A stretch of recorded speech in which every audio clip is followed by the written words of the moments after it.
সময় ঠিক 11:59। আর সপ্তাহ ঘরে আবারও ফিরে এলাম আমি রাসেল, এবং আপনাদের সাথে ফিরে এলাম ভূত এফএম নিয়ে। আর ভূত এফএম এর আজকের দিনটি একদমই অন্যরকম। আজকে দুপুরের পর থেকে প্রচন্ড গরম, এবং গরমটা খুব মাত্রাতিরিক্ত।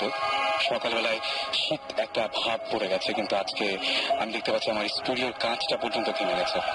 তো খুবই অদ্ভুত ব্যাপার, এবং একটা জিনিস শেয়ার করতে চাই আজকে শুরুতেই, যেটা মাত্র ঘন্টা দেড়েক বা ঘন্টা দুয়েক আগে আমি মানে একদম চোখের সামনে দেখলাম। সেটা হচ্ছে আমি একটা রুমের মধ্যে বসে আমি ফোন করছিলাম আর কি। আমার মোবাইল ফোন না, এটা ল্যান্ড ফোনে আমি ফোন করছিলাম, এবং ল্যান্ড ফোনে ফোন করার একটা মুহূর্তে আমি হঠাৎ করেই খেয়াল করলাম, খুব অদ্ভুত লাগলো। আমি কথা বলতে বলতে ঠিক যার সাথে কথা বলছিলাম তার সাথেই মানে কি বলবো, ওইদিকে মনোযোগটা ছিল। হঠাৎ করে আমি আমার হাতের বাঁ দিকে তাকিয়ে দেখলাম যে জানালার কাছে আমার একটা ছায়া পড়েছে, এবং আমার ছায়াটা ঠিক আমার মতোই দেখতে, জানালার কাছে যেহেতু, কিন্তু আমি যেভাবে ফোন ধরে আছি সে ঠিক ফোন ধরে নাই। সে যেটা করছিল জাস্ট কবজির উপরে থুতনিটা রেখে মনে হচ্ছে যে ঘুমিয়ে পড়বে, এরকম একটা অবস্থা। আমি একদম একভাবে তাকালাম, এবং আমার সাথে আই কন্ট্যাক্ট হলো। আমি কিন্তু মানে একদম ঠিক দেখলাম, এবং তারপরে যেটা হলো যে আমি আবার সঙ্গে সঙ্গে চোখটা ফিরিয়ে নিলাম, বেশিক্ষণ তাকিয়ে রাখতে পারিনি। একটু পরে দেখলাম যে হ্যাঁ, সেও তার যে শরীরের যে মানে অঙ্গভঙ্গি আর কি, সেটা চেঞ্জ করলো, মাথা চুলকাতে শুরু করলো। আমি যা দেখেছি সম্পূর্ণ ভুল দেখতে পারি, হতেই পারে। আমি যা দেখেছি সম্পূর্ণ ঠিক দেখতে পারি, হতেই পারে। আপনি যখন ব্যস্ত থাকেন কোনো কিছু নিয়ে, তখন নিশ্চয়ই আপনি এরকম খোঁজেন না আপনার প্রতিচ্ছবি বা আপনার ছায়াটা কিরকম পড়েছে, বা আপনার ব্যাকগ্রাউন্ডে আয়নার পেছনে কি আছে। বাথরুমে কোনোদিন গেছেন, মানে গিয়ে দেখেছেন রাতের বেলায়, গভীর রাতে, শুধু নিজেকে দেখা ছাড়া অন্য কিছু, যে আপনার ব্যাকগ্রাউন্ড, আপনার পেছনের যে প্রেক্ষাপট, আপনার সেই বাথরুমের পেছনের দৃশ্যগুলো কেমন, সেখানে আসলেও আর কিছু ছায়া পড়ছে কিনা। হয়তো দেখেছেন, হয়তো দেখেননি, হয়তো দেখে থাকলে ভুল দেখেছেন, হয়তো দেখে থাকলে ঠিক দেখেছেন, কে বলতে পারে। যাই হোক, কেউ বলতে পারুক আর না পারুক, আমাদের সঙ্গে রয়েছেন রেগুলার আমাদের মতোই একজন লিসনার, এবং আমাদের ভৌতিক টিম এখনো এসে পৌঁছনি। তারা নিশ্চয়ই কিছুক্ষণের মধ্যে পৌঁছে যাবেন, এবং আপনাদের যেটা করতে হবে, আপনাদের অনুভূতিগুলো শেয়ার করতে হবে আমাদের সাথে। আর সেই জন্য যেটা করতে হবে, শাউট লিখে, স্পেস দিয়ে আপনার নাম লিখে, স্পেস দিয়ে আপনার মেসেজটা লিখে পাঠিয়ে দিতে হবে 9840 নাম্বারে। একটা সুখবর আছে, সেটাও দিতে চাই, যে আপনাদের গল্পগুলো পাঠাতে সমস্যা হয়। সো আমাদের একটা ইমেল অ্যাড্রেস আছে, সেটা হচ্ছে bhutfm@radiofurti.fm। আমি বানানটা বলে দিই, BHOOT, ভূত, আবার একসাথেই FM @radio, RADIO, রেডিও ফুর্তি, FOORTI ফুর্তি.FM। এখানে আপনার ইচ্ছা করলে যে কোনো আপনার অ্যাকাউন্ট থেকে ইমেল করতে পারেন, এবং সেই ইমেলে আপনাদের ঘটনাগুলোর ডিটেইল আমরা জানতে পারি, যাতে করে আপনার সাথে কন্ট্যাক্ট করতে পারি। সো আমাদের এখন তো মানে এই সমস্ত হলেই, আমাদের যিনি অতিথি আজকে আছেন, এবং তার কাছ থেকে আমরা মূলত গল্পগুলো শুনবো। তার সাথে অদ্ভুত কিছু ঘটনা হয়েছে, এবং তিনিও আপনাদের অনেকের মতোই ভীষণ আগ্রহী ছিলেন, চেয়েছিলেন আমাদেরকে আপনাদের মতো এই গল্প বা ঘটনাগুলো জানাতে। কিন্তু ঘটনা জানানোর ক্ষেত্রেই হলো বাধা, মানে কোনো একটা শক্তি বা কোনো একটা কিছু যেন চায় না আমরা ঘটনাগুলো জেনে যাই। সেই ব্যাপারটা দিয়ে শুরু করছি আজকের ভূত এফএম। আমি শুধু তার পরিচয়টা একটু জানবো। আমি নূর আহমেদ। আমি লাস্ট নেমটা উচ্চারণ করছি না, এই কারণে যে অনেকেই আমার লাস্ট নেমে আমাকে চিনতে পারেন, এই কারণে আমি উচ্চারণ করছি না, একদমই দরকার নেই। তবে ওল্ড টাউন নামে আপনি আমাকে করতে পারেন, রিকগনাইজ করতে পারেন। ওল্ড টাউন, তাহলে আমরা সবাই আপনাকে ওল্ড টাউন হিসেবেই এখন কথা বলি, আমরা ওল্ড টাউন হিসেবে। ওল্ড টাউন, আপনার তো গল্প ছিল কিছু, এবং সেই গল্পগুলো আপনি আমাদের সাথে শেয়ার করতে চেয়েছিলেন। তারপরে একটা পর্যায়ে আপনি আমাকে SMS করে জানালেন যে আপনি শেয়ার করতে চান না, কিছু প্রবলেম হচ্ছিল আপনার সাথে। সো পুরো আমরা সেই ব্যাপারটাই জানতে চাচ্ছি, যে কি হয়েছিল ঘটনাটা, না মানে জাস্ট যেহেতু আপনি ঘটনাটা আসলে শেয়ার করতে চাচ্ছেন না, সো সেই ঘটনাটা শেয়ার করার ক্ষেত্রে কি কি বাধা এসেছিল? প্রথমত আমি যখন আপনাদের এই ভূত এফএম নিয়ে কাজ দেখি, কাজ শুনি, আসলে শুনি, তখনই আমার আগ্রহ জাগে, এবং ছোটবেলা থেকেই আমি প্রচুর কৌতূহলী। যে কোনো বিষয়, বিশেষ করে নর্মাল যদি কোনো কিছু হয়, তার প্রতি আমার প্রচুর কৌতূহল থাকে। তো আমার ইচ্ছা ছিল যে আপনাদের সাথে যোগাযোগ করে আমার জীবনে ঘটে যাওয়া কিছু ঘটনা শেয়ার করা। সেগুলো আপনি আমাদের সাথে বলবেন। তো আমি প্রচুর SMS পাঠিয়েছি, অনেকভাবে, অনেক নাম্বার থেকে, অনেক অ্যাকাউন্ট থেকে, কিন্তু কোনোভাবেই সেটা রিচ করেনি, আমাদের কাছে রিচ করেনি। রেডিও ফুটতে যখন কেউ SMS করে সাধারণত তার কাছে একটা রিপ্লাই নোটিফিকেশন যায়, সেই নোটিফিকেশন গুলো আমি পাইনি। কিছু কিছু ক্ষেত্রে ঘটেছে যে আমি সকালবেলাতে পেয়েছি যে আমার SMS টি যায়নি। আচ্ছা, এটা হতে পারে, খুবই স্বাভাবিক। তো আমি ডিসিশন নিলাম যে আমি কিছু লিখবো। আচ্ছা, লিখে তারপরে সেটা আপনাদের কাগজ কলমে লিখবো। সেটা রাত ছিল এবং কয়টার দিকে? রাত অলমোস্ট 2টা বা 2:30 এরকম সময়টা। তো মজার ব্যাপার হচ্ছে যে একটা অ্যাপার্টমেন্টে আমি থাকছি, সেখানে পুরো ঘর খুঁজে আমি কোনো কাগজ কলম পাচ্ছি না।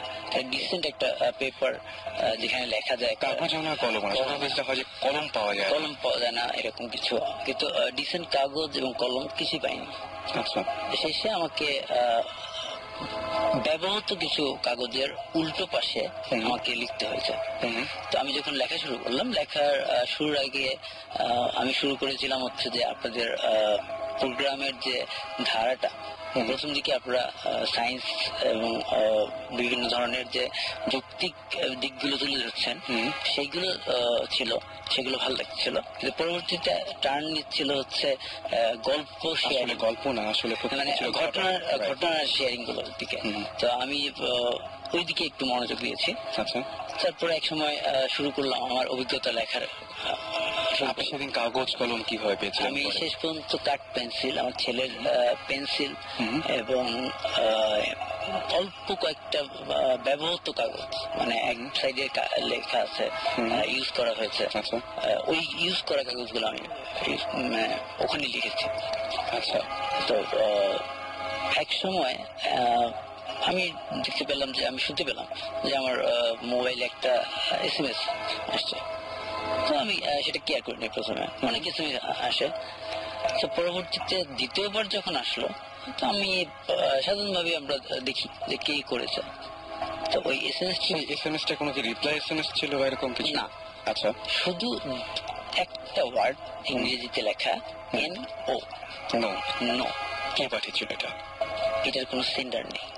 এটা কোনো সেন্ডার নাই, কিন্তু আপনার ইনবক্সে চলে আসলো এবং তখন আপনি লিখছিলেন, যখন আপনি ঘটনা লিখছিলেন তখন আপনার মোবাইলে কেউ SMS করে জানালো NO এবং সেটা কোনো সেন্ডার নাই, এবং আপনি নিজেও, আমি যদি জানি আপনি এই সমস্ত এই ব্যাপারে আপনি টেলিকমিউনিকেশনে আছেন, সুতরাং আপনার এই ব্যাপারটা ভুল হওয়া একেবারেই কোনো সুযোগ নেই। মানে সুযোগ একেবারে নেই আসলে ঠিক না, মানে ইম্পসিবল। এক্স্যাক্টলি, কারণ ব্যাপারটা হচ্ছে এটা খুব সাধারণ একটা ব্যাপার যে সেন্ডারকে আপনি এটা বুঝতে পারবেন না। এবং পরবর্তীতে আমি অপারেটর যে আছে সেখানে আমার কলিগস আছে, এক্স কলিগ আছে, বন্ধু বান্ধব আছে, তাদেরকে দেখালাম। তো তারা আমাকে জাস্ট ইগনোর করতে হচ্ছে যে আমি দুষ্টুমি করছি, যোগ করছি, একটা প্র্যাকটিক্যাল যোগ, যে আমি কোনোভাবে বানিয়ে সেটাকে ইন করে তাদেরকে দেখাচ্ছি। আচ্ছা, তাদের কাছে ব্যাপারটা ঠিক বোধগম্য হয়নি, তারা বুঝতে পারেনি আসলে যে কি হয়েছে ব্যাপারটা। কারণ আমি কারণটা বলিনি যে কোথা থেকে এসেছে ভাই, আমি শুধু তাদেরকে জানতে চেয়েছিলাম যে এটা সেন্টার কি হতে পারে, কিন্তু তারা উত্তর দিতে পারেনি। ওকে। আর এর পরবর্তীতে যেটা হয়, সেই মোবাইলটা সম্পূর্ণ পানিতে পড়ে যায়, কি ড্রেনে। কিভাবে সেটা হয়? সেটা হয় হচ্ছে আমি বাইক রাইড করি, বাইক থেকে আমার উপরের পকেটে ছিল, তো কোন একটা ঝাঁকিতে সেটা কয়েকদিন বৃষ্টি প্রচুর হয়েছে। আপনি তার মানে ওটা রেখে দিয়েছিলেন যে দেখানোর জন্য, যে প্রমাণস্বরূপ, কিন্তু সেটা আমি আর দেখাতে পাচ্ছি না আজকে আপনাদের। ওকে ওকে। তারপর থেকে শুরু হলো আসলে ঘটনাগুলো। তারপরে আমি লেখাগুলো শেষ করলাম, কিন্তু ডিসিশন নিলাম হচ্ছে যে না, আমি সেই লেখাগুলো কিছু অংশ বাদ দিয়ে আপনাদের কাছে পৌঁছাবো। আচ্ছা, কিছু অংশ কেন বাদ দিবেন? কারণ ওই নো এর ব্যাপারে আচ্ছা, যেহেতু এটা একটু মিস্টিরিয়াস বুঝতে পেরেছি। যাচ্ছে, তো ওই অংশগুলো বাদ দিয়ে আমি লেখাটা লিখে তৈরি করে রেখে আমি ঘুমিয়ে গেছি। তখন অলমোস্ট সকাল হয়ে গেছে, ভোরের আজান দিচ্ছে, ঘুমিয়ে গেছি। তারপরে পরের অনুষ্ঠানে মানে শুক্রবার ভূত এফএম হয়, তো আমি বৃহস্পতিবারে সকালবেলা রওনা দিয়েছি বাসা থেকে ওই পেপারস গুলো নিয়ে রওনা দিয়ে সরাসরি আপনাদের স্টুডিওর আশেপাশে এসেছি এবং প্রায় ঘন্টা খানিকের মতো আমি বিভিন্ন অলিগলি বিভিন্ন জায়গায়। আপনি আমাদের এখানে আসতে চেয়েছিলেন? আসলে আমাদের উদ্দেশ্য ছিল হচ্ছে লেখাটা পৌঁছে দেওয়া, কিন্তু কোনোভাবেই আমি বুঝতে পারতেছিলাম না যে আমি কি কারণে এসেছি। মানে আপনি জাস্ট ভুলে গেছেন যে কেন আপনি এখানে এসেছেন বা কেন আপনি আমাদের অফিস খুঁজছেন। না, আমাদের অফিসের কথা আমার মনে নেই। কিন্তু এটা কি আগে কখনো আপনার এরকম হয়েছে যে মাঝে মাঝে এরকম হয়েছে বা এরকম ভুলে? না, আমি বাসা থেকে টার্গেট নিয়ে বেরোচ্ছি একটা জায়গায় কাজ করার জন্য, সেটা ভুলার কথা না। আর আমার এখানে মানে সবচেয়ে বড় যে অবাক বিষয় যে আমি কোনো কিছু নিয়ে বের হইনি, আমি শুধু কাগজ দিয়ে বের হয়েছি, সেটা আপনাদের রেজিস্ট্রেশনে রেখে আমি চলে যাবো। ওকে, এটা ছিল আমার। বুঝতে পেরেছি। কিন্তু আমি কোনো দিশা পাইনি, তাই আমি ফিরে গেলাম। বুঝতে পারছি। ফিরে যাওয়ার পরে তখন আমার মনে হলো যে আমি তো আসলে কাগজগুলো পৌঁছে দেওয়ার জন্য গিয়েছিলাম। মানে তখন আমি রিয়েলাইজ করতে শুরু করলাম যে আসলে এটা কি হচ্ছে। রাইট, মানে আপনি যখন আমাদের অফিসের এই জায়গাটা আসলেন বা গুলশানের আশেপাশে ঘুরে গেছেন, আপনার একবারও মনে পড়েনি যে কেন আপনি এসেছেন বা কি কারণ, এর পেছনে কোনো কিছু আপনি খুঁজে পাননি? ওকে, মানে এটা খুবই খুবই অদ্ভুত টাইপের একটা ব্যাপার। এবং এখনো পর্যন্ত আপনার ওই SMS এর ব্যাপারটা খুব রহস্যজনক, যে কে SMS পাঠিয়েছিল আপনাকে, এবং তারপরে আপনি যে আমাদের অফিস খুঁজে পেলেন না, এই পুরো ব্যাপারটাই খুবই রহস্যজনক। এবং রহস্যের শুরুই হচ্ছে SMS দিয়ে। ওকে, তো তারপরে যেটা আমরা করলাম যে ঠিক আছে, ফরগেট অল থিংস, কোনো কিছু শেয়ার করবো না। তখনই আপনাদের সাথে আমার এই হলো, SMS সেন্ড করলাম, সাথে সাথে রিপ্লাই পেলাম যে এটা অ্যাকনোলেজ। এবং যখন আপনি ডিসিশন নিলেন যে আমাদেরকে আসল ঘটনাটা বলবো না, তখন আপনি দেখলেন যে আপনার SMS-টা গেল এবং আপনার সাথে কমিউনিকেশন আমার হলো। এবং আপনি এখনো নিশ্চয়ই আপনি মানে আমি ডিটারমাইন্ড হয়ে এসেছি যে আমি ওই অংশটুকু, যে অংশটুকু আসলে মূল অংশটুকু, ওই অংশটুকু আমি বাদ দেবেন। তবে মানে আমি এর মাঝখানে একটু বলি যে আমাদের মাঝখানে আবারও মানে ফিরে এসছেন আমাদের সুমন ভাই। সবাই অনেক SMS করে বলেছিলেন যে সুমন ভাই কবে আসবেন, সুমন ভাই কবে আসবেন, এবং ফাইনালি সুমন ভাই আমাদের সাথে এখন। সো সুমন ভাই, সবাই একটু হ্যালো বললে খুব মনে হয় অনেকেই অনেক দিন ধরে ওয়েট করছিল এটার জন্য। সুমন, হ্যাঁ, আমি কয়েকদিন ছিলাম না, ডেফিনেটলি। লাস্ট কয়টা এপিসোড শাকিব? 10-12টা হবে। এতগুলো না, 4টা, 1 মাস ছিলাম না, দেশের বাইরে ছিলাম। শাকিবরা নিশ্চয়ই অলরেডি বলেছে যে কেন বাইরে। এনিওয়েজ ফিরে এসেছি এবং কিছু ইন্টারেস্টিং এক্সপিরিয়েন্স হয়েছে, যেটা নিয়ে আমরা একটু পরে আবার আলাপ করবো। জাস্ট টু সে হাই, সবাই হোপফুলি ভালো আছে। এবং আমি যা শুনতে পেলাম যে ভূত এফএম এখন বেশ হিট একটা শো, শুনে খুবই ভালো লেগেছে যে সবাই শুনছে, খুব ভালো। আচ্ছা, ভয় পাচ্ছে? হ্যাঁ, ভয় দেখানোটা তো আমাদের মেইন কাজ অ্যাকচুয়ালি। এনিওয়েজ, আমরা আবার এই যে আমরা ঘটনাটা শুনছিলাম, এটা খুবই মানে অদ্ভুত টাইপের একটা ব্যাপার না? আমি একটু বলি যে ব্যাপারটা কি হয়েছিল, একটু ছোট্ট করে বলি। সেটা হচ্ছে যে উনি আমাদের ভূত এফএম শোনার পরে ওনার একটা ঘটনা ছিল, যে ঘটনাটা আমাদের সাথে শেয়ার করতে চেয়েছিলেন, এবং উনি যখন আমাদেরকে SMS করেন তখন SMS আসে না। উনি আমাদেরকে নানাভাবে কমিউনিকেট করার চেষ্টা করেন, ব্যর্থ হন। তারপরে উনি চিন্তা করলেন যে কাগজ কলমে লিখবেন। যখন ঘটনার ওই জায়গাটায় পৌঁছেছেন, তখন তার মোবাইলটা বেজে উঠলো এবং তিনি মোবাইলটা অন করে দেখলেন সেখানে SMS এসছে, জাস্ট একটা ছোট্ট ওয়ার্ড, নো। তারপরে তারপরে যে ঘটনাগুলো, সেই ঘটনাগুলো খুব অদ্ভুত। যখন তিনি ডিসিশন নিলেন আবার যে না, আমি কিছু শেয়ার করবো না, তখন আমাদের সাথে তার কমিউনিকেশনটা হলো এবং সে দেখলো যে SMS এসছে, যে হ্যাঁ আমরা তার SMS পেতে শুরু করলাম। এবং ফাইনালি ও লাস্টে আজকের দিনে যে ঘটনাটা ঘটছে সেটাও বলবে। একটু মানে খুবই আমার কাছে অদ্ভুত টাইপের লাগছে। আজকে কি হয়েছে একটু বলবেন?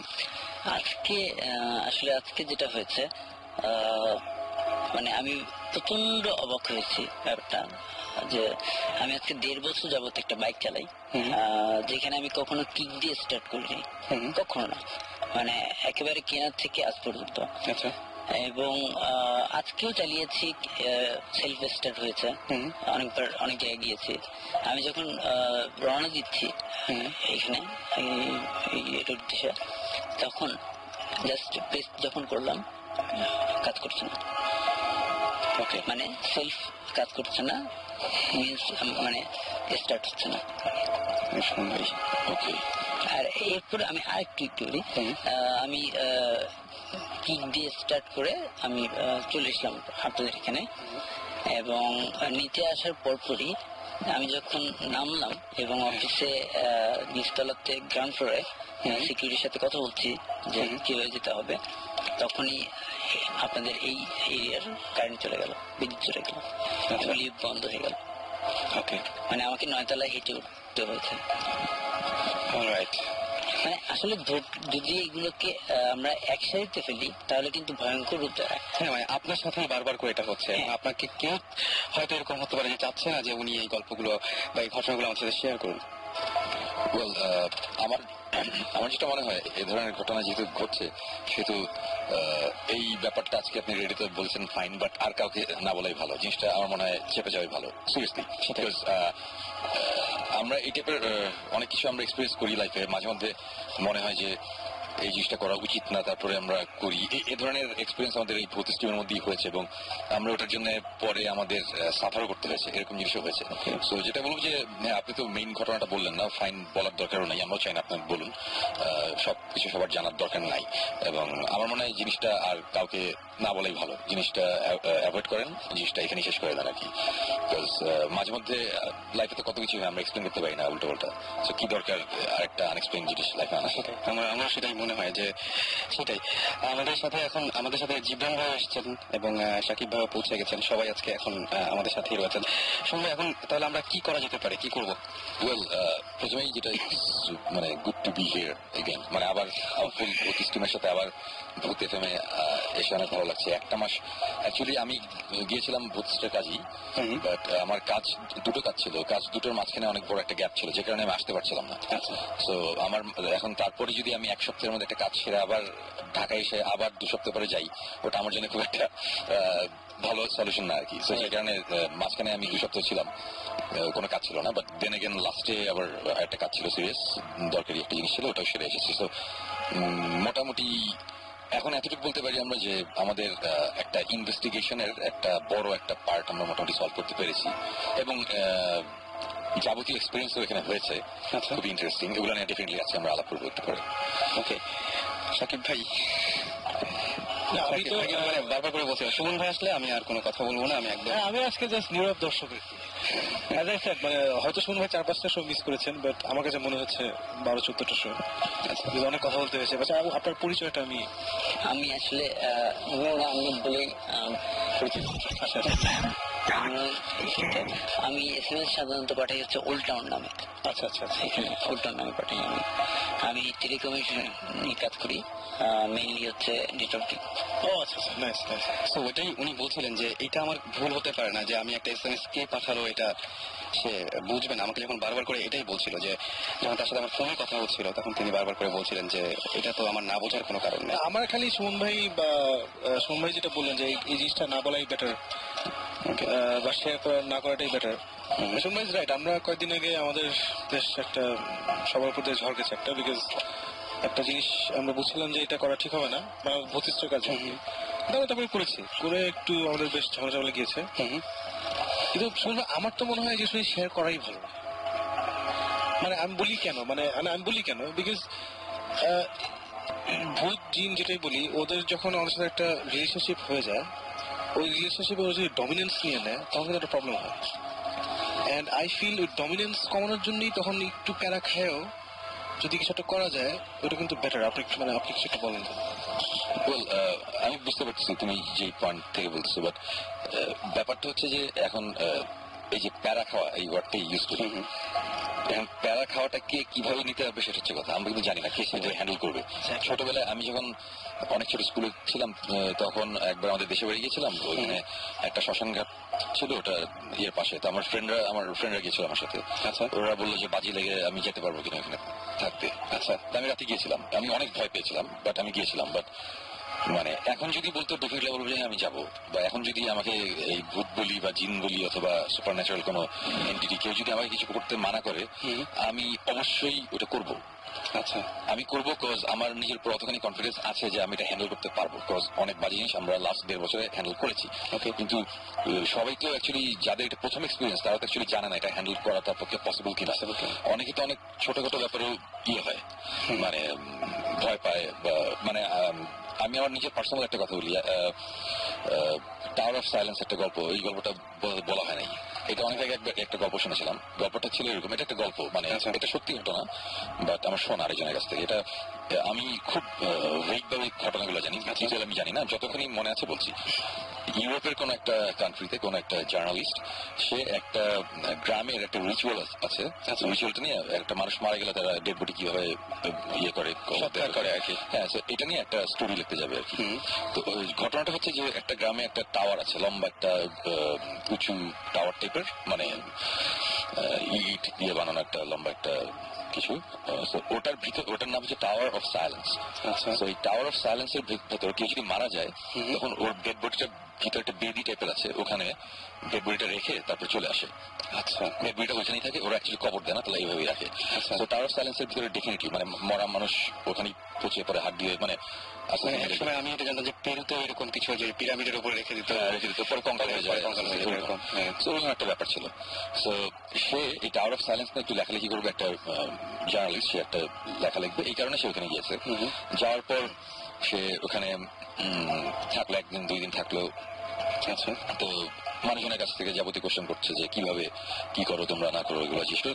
এখানে আবার একটা ব্যাপার আছে, টাওয়ার অফ সাইলেন্সে কেউ যদি মারা যায়, সে গ্রামের কোনো একজন মারা গেল, তার ডেড বডিটা ভিতরে নিয়ে যেতে পারবে হচ্ছে একমাত্র ওর খুব ক্লোজ যে মানুষটা, মানে যে মারা গেছে তার খুব ক্লোজ আত্মীয় বা ফ্রেন্ড, মানে যে সবচেয়ে ক্লোজেস্ট, তার ভেতরে যেতে হবে ডেড বডিটা নিয়ে। কিন্তু সে একাতে পারবে না, সাথে ওরা বোধহয় 2 জন কুলি, মানে 2 জন লোক যারা ক্যারি করার জন্য দেয়। ওদের কাজ হচ্ছে গিয়ে বডিটা ভিতরে নিয়ে যাওয়া। আচ্ছা, and they get paid for it, something like that. So এইসব ইনফরমেশন সে নিচ্ছিল, এবং ওই সময় একজন মারা গেল। মারা যাওয়ার সাথে সাথে, আমি বলছিলাম, ওইখানে এইসব ইনফরমেশন নিতে সে এক খুব বয়স্ক এক ভদ্রমহিলার কাছ থেকে, ওই বুড়ি একজন মহিলা, সে একা থাকতো। তো তার সাথে জার্নালিস্টের খুব খাতির হয়ে গেল। তারপর ওর বাসাতে সে থাকা শুরু করলো, ওর বাসাতেই থাকতে দিল, এবং সে যাবতীয় ইনফরমেশন নিত ওর কাছ থেকে। তো এইসব ঘটনা করতে করতে কেউ তার মারা যাচ্ছে না, সো সে গিয়ে অ্যাকচুয়ালি দেখতে পাচ্ছে না, আর সে চাইলেও ঢুকতে পারবে না সেটা। সো বুড়ি যে মহিলা, তার আবার কোনো বাচ্চা টাচ্চা কেউ ছিল না, আত্মীয় স্বজন কেউ ছিল না। সো সে এই জার্নালিস্টকে তার নিজের ছেলের মতনই ওর বাসায় রাখলো, আর ও থাকতে তোর ভালোই লাগছিল। 5 দিন গেল, 7 দিন গেল, 8-10 দিন যাওয়ার পরে হঠাৎ করে মহিলা মারা গেল। মারা যাওয়ার সাথে সাথে এখন তাকে তো টাওয়ার অফ সাইলেন্সে নিতে হবে, কিন্তু কারো একজনের যেতে হবে, রিচুয়ালের মধ্যে আছে। এখন কে নিয়ে যাবে, কেউ নেওয়ার নেই, কোনো আত্মীয় স্বজন ফ্রেন্ড কেউ নেই, একা থাকতে। তখন সবাই বলে যে তুমি তো লাস্ট 10 দিন তার সাথেই ছিলা, তুমি নিয়ে যাও। তো ও বললো যে আচ্ছা ঠিক আছে, আমি নিয়ে যাবো, অসুবিধা নেই। আর ওর একটু মন খারাপ, মহিলার সাথে তারও খুব ভালো একটা সম্পর্ক হয়েছিল, তো মন খারাপ জীবনে স্বাভাবিকভাবে। তখন ওই যে 2 জন লোক বডি ক্যারি করা, সে সাথে গেল, গিয়ে দেখলো যে ভিতরে এরকম একটা বেদির মতন আছে, একটা টাওয়ার, এবং উপরে ইয়ে খোলা, মানে কোনো ছাদ নাই আর কি, লম্বা একটা গোল শেপের লম্বা একটা টাওয়ারের মতন, উপরে কোনো ছাদ নেই, আর সে মাঝখানে বেদিটা রাখা। ওই বেদির ওখানে অনেক কঙ্কাল টঙ্কাল পড়ে আছে অলরেডি, মাটিতে তো অনেক কঙ্কালের জিনিসপত্র পড়া, হাড্ডি। তো ওইগুলো দেখলো, ও মনে মনে সব পয়েন্ট করে যেগুলো সে লিখবে। আচ্ছা, তো তারপরে ডেড বডিটা ওখানে রাখলো, রাখার পরে সে চলে আসলো। আসার পরে তখন বললো যে তার কাজ শেষ, মানে এখন ওই মহিলাও নাই, মারা গেছে, তো এখানে তার থাকার কোনো কারণ নেই। তো সে তখন চলে গেল। চলে যাওয়ার পর সে লেখাটা যখন প্রায় ফাইনাল করে ফেলছে, যখন এডিটরের কাছে দিবে, তখন দেখলো যে তার 2-1টা কোশ্চেন রয়ে গেছে, যে এটা কি ওটা কি, একটা জিনিস এডিটর তাকে জিজ্ঞেস করেছে তুমি এগুলো ক্লিয়ার করো। তখন সে বললো যে আচ্ছা এটা তো আমি ঠিক জানি না, আমি ছিলাম, তারপরে আমার জানা নেই। তখন সে ডিসিশন নিল সে আবার ব্যাক করবে। সে তখন আবার ওই গ্রামটাতে ব্যাক করলো। ব্যাক করার পরে যেটা হলো যে গিয়ে দেখে যে কোইন্সিডেন্স, সেদিন একজন লোক মারা গেছে। এটা মানে মাস খানেক পরের কথা। সেদিন একজন মারা গেছে এবং তাকে তখন ওরকম নিয়ে যাওয়া হচ্ছে টাওয়ার অফ সাইলেন্সে। তো তখন সে সাথে সাথে গেল ওই টাওয়ার অফ সাইলেন্সে, কিন্তু ভিতরে তো সে ঢুকতে পারবে না, সে কেউ না, ওর সে ঢুকতে পারবে না। যখন ডেড বডিটা নিয়ে যখন ঢুকলো ওরা, সে বাইরে দাঁড়িয়ে আছে, বাইরে অন্যান্য অনেক লোক দাঁড়ানো, হঠাৎ করে শুনে যে ভিতর থেকে অসম্ভব জোরে চিৎকার, একটা ভয়ঙ্কর চিৎকার। এবং সাথে সাথে দেখা গেলো যে ওই যে রিলেটিভটা গিয়েছিল আত্মীয় বা যে, সে দৌড় দিয়ে বের হয়ে আসলো, আরেকজন যে ক্যারি করছিল দুজনের মধ্যে একজন দৌড় দিয়ে বের হয়ে আসছে, আরেকজন নাই। এবং তখন বলে কি হয়েছে, কেউ কোনো মানে ওরা পাগলের মতন চিৎকার করতেছে। তখন সে তো এগুলা কুসংস্কার একটু কম বিশ্বাস করে, সে এসেছে শহর থেকে একটা গ্রাম, সে তখন দৌড় দিয়ে সে ভিতরে ঢোকার পরের সিনটা হচ্ছে যে দেখা যায় বেদির উপরে যে মহিলাটা মারা গিয়েছিল সে বসে আছে, তার দিকে তাকানো, তার দিকে মুখ ঘুরানো এবং বসা, এবং তার কোনো চোখ নাই, মানে তাকানো মানে ফেসটা তার দিকে, এবং চামড়া টামড়া সব গোলে টোলে, মানে পুরো মানে হাড্ডি দেখা যাচ্ছে হালকা, মানে সে বসে আছে পুরো স্ট্রেট ভাবে। ওটা দেখে তখন সেও এমনিতে সে ফেন্ট হয়ে যায়। তারপরে ঘটনাটা সে যে আমাকে বললো যে লাস্টের ঘটনাটা হচ্ছে যে তার 3-4 দিন পরে তার জ্ঞান ফিরে, সে শহরে একটা হসপিটালে, এবং সে তারপরে টাওয়ার অফ সাইলেন্সের এই ঘটনাটা লিখেছিল। সে আর ডিটেল আর এটা নিয়ে এক্সপেরিমেন্ট করেনি। সো এই গল্পটার কথা এখন এই কারণে বললাম যে এই যে ওই দুজন যে ডেড বডি নিয়ে ঢুকেছিল, একজন কিন্তু ওখানে মারা গেছে।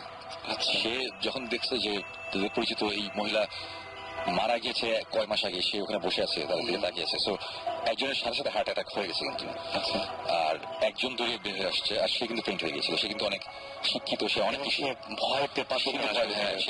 সো এই গল্পটা বলার কারণ এটাই যে একজন মানুষ এইসব ধরনের সিচুয়েশন কিভাবে নিবে আমরা কিন্তু বলতে পারি না, মানে এক একজন এক এক ভাবে নেয়। আমি একটা ছোট্ট ঘটনা বলি যে আমাদের দেশের বাড়ির ওদিকে 71-এর পরে, এটা আমি এর আগের এপিসোডে বলেছিলাম নাকি আমার মনে নাই। যুদ্ধের পরে একটা সময় আমাদের গ্রামে জঙ্গলের মধ্যে দেখা যেত যে একটা আলো নাড়াচাড়া করে এবং একটা মেয়ের কান্নার আওয়াজ পাওয়া যায়, একটা আলো ঘুরে বেড়ায়। এটা নিয়ে সবাই অনেক ভয় পেত। তারপরে আমার বাবা তারপরে আমার চাচা, এরা কয়েকজন মিলে গ্রামে ওখান থেকে কিছু লোক নিয়ে তারা একটা ইনভেস্টিগেট করতে পারবে যে কি ব্যাপার। তারপর বের হয় যে ওখানে একটা মহিলা ছিল যার 71-এ তার ছেলেটা মারা গিয়েছিল। মারা যাওয়ার পরে মহিলা একটু পাগল টাইপের হয়ে গেছিল। সে রাতে হারিকেন নিয়ে তার বাচ্চাকে খুঁজতে আর কাঁদত। তো মানুষজন কিন্তু এটা দেখে অনেক ভয় পেয়েছে, অনেকে ফেল হয়ে গেছে, অনেক কিছু হয়েছে। এটা কিন্তু কোনো ঘটনাই না, খুব সিম্পল একটা ঘটনা, খুবই ন্যাচারাল, খুবই দুঃখজনক একটা ট্র্যাজিক একটা ঘটনা, কিন্তু মানুষজনকে এতেও ভয় পায়, অথচ কিছুই নেই। সো কে কিভাবে কোন জিনিসে ভয় পাবে এটা আমরা বলতে পারি না। যেই কারণে আমি বলছি যে কারো যদি এই ধরনের কোনো একটা এক্সপিরিয়েন্স হয় এবং তার যদি কোনো কারণে মনে হয় যে এটা আমাকে কোনো একটা সাইন দিচ্ছে বা কেউ আমাকে ইনডিরেক্টলি বলছে যে তুমি এটা করো না, যদি মনে হয় যে না এটা আমার করার হ্যান্ডেল আমি করতে পারবো নাকি সন্দেহ আছে, তাহলে করার দরকার নেই। আর যদি মনে হয় যে না মুসলিম নিয়ে পারবো, তাহলে করুক, এটা তার ব্যাপার। বাট আমি বলবো যাদের সন্দেহ আছে এটা নিয়ে না ঘাটাঘাটি করাই ভালো, সেটা মনে হয়। কারণ আমার মনে হয় একবার নিজেকে যদি প্রুফ করতে পারে যে আমি এটা হ্যান্ডেল করতে পারবো, তাহলে করুক, কোনো অসুবিধা। আমরা কিভাবে আমরা ভৌত স্টিমটা তো এভাবে শুরু হয়েছিল যে ওইটা আপনার কি মনে হয় করতে পারবেন? আপনি কি মনে হচ্ছে যদি আপনাকে জিজ্ঞেস করি যে আলটিমেটলি আপনি বলুন যে আসলে এরকম অভিজ্ঞতা বিভিন্ন সময় হয়েছে। তো ওগুলো আমি ট্যাকেল করেছি এবং ট্যাকেল করেই এখানে আসা।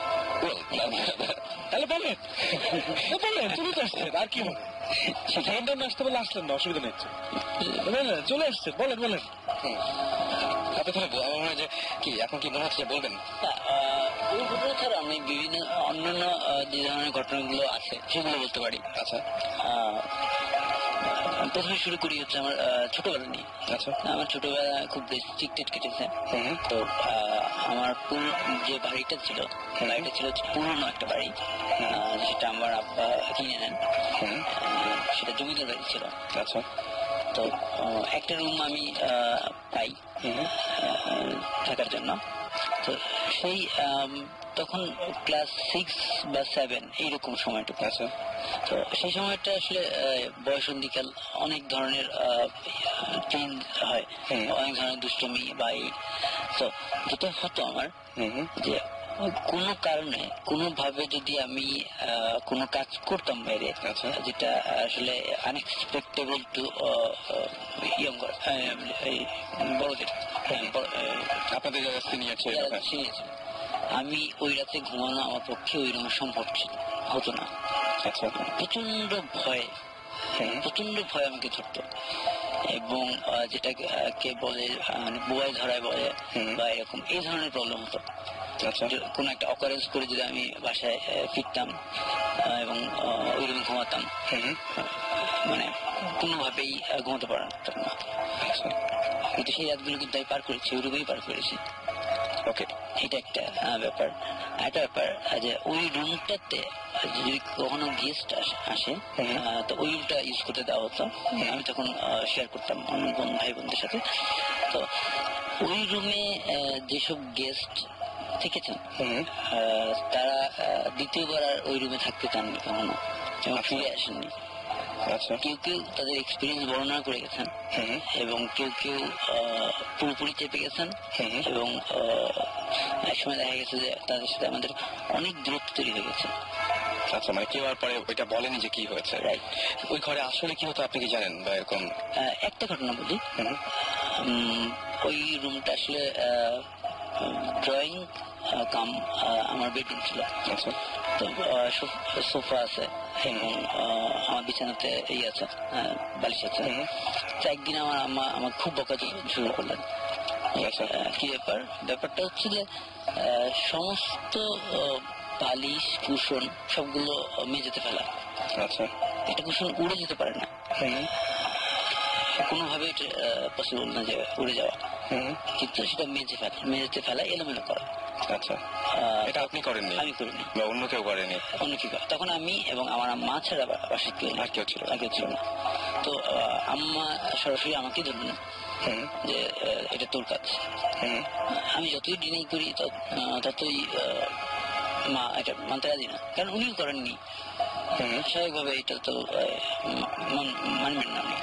এটা একটা মানে এরকম কি হয়েছে আপনার যে আপনি সাধারণত কোনো সময় এরকম হয়েছে যে একটা কাজ করেছেন কিন্তু পরে আবার ভুলে গেছেন? না, এই ধরনের ঘটনা খুব আমার মনে পড়ে না যে ভুলে গেছি। সত্যি যদি ভুলে দিয়ে থাকি। আচ্ছা আচ্ছা আচ্ছা, সেটাই। তারপর আরেকদিন একটা ঘটনা ঘটেছে, আমি তখন বাসায় ছিলাম না। তো আম্মা আমার ওই রুমটাকে ঠিকঠাক করে জাস্ট গুছিয়ে উনি রান্নাঘরে চলে গেছেন। তো পরবর্তী রান্নাঘর থেকে বের হয়ে যখন উনি অন্যদিকে যাচ্ছিলেন তখন উনি দেখতে পাচ্ছেন মানে কোন একটা মনে হলো যে আমি ফিরে এসেছি, বাসায় ফিরে এসেছি। কৌতূহলী হয়ে উনি রুমে যান, দেখি কেন ফিরে আসলো, তো কলেজ যাওয়ার কথা, স্কুলে যাওয়ার কথা।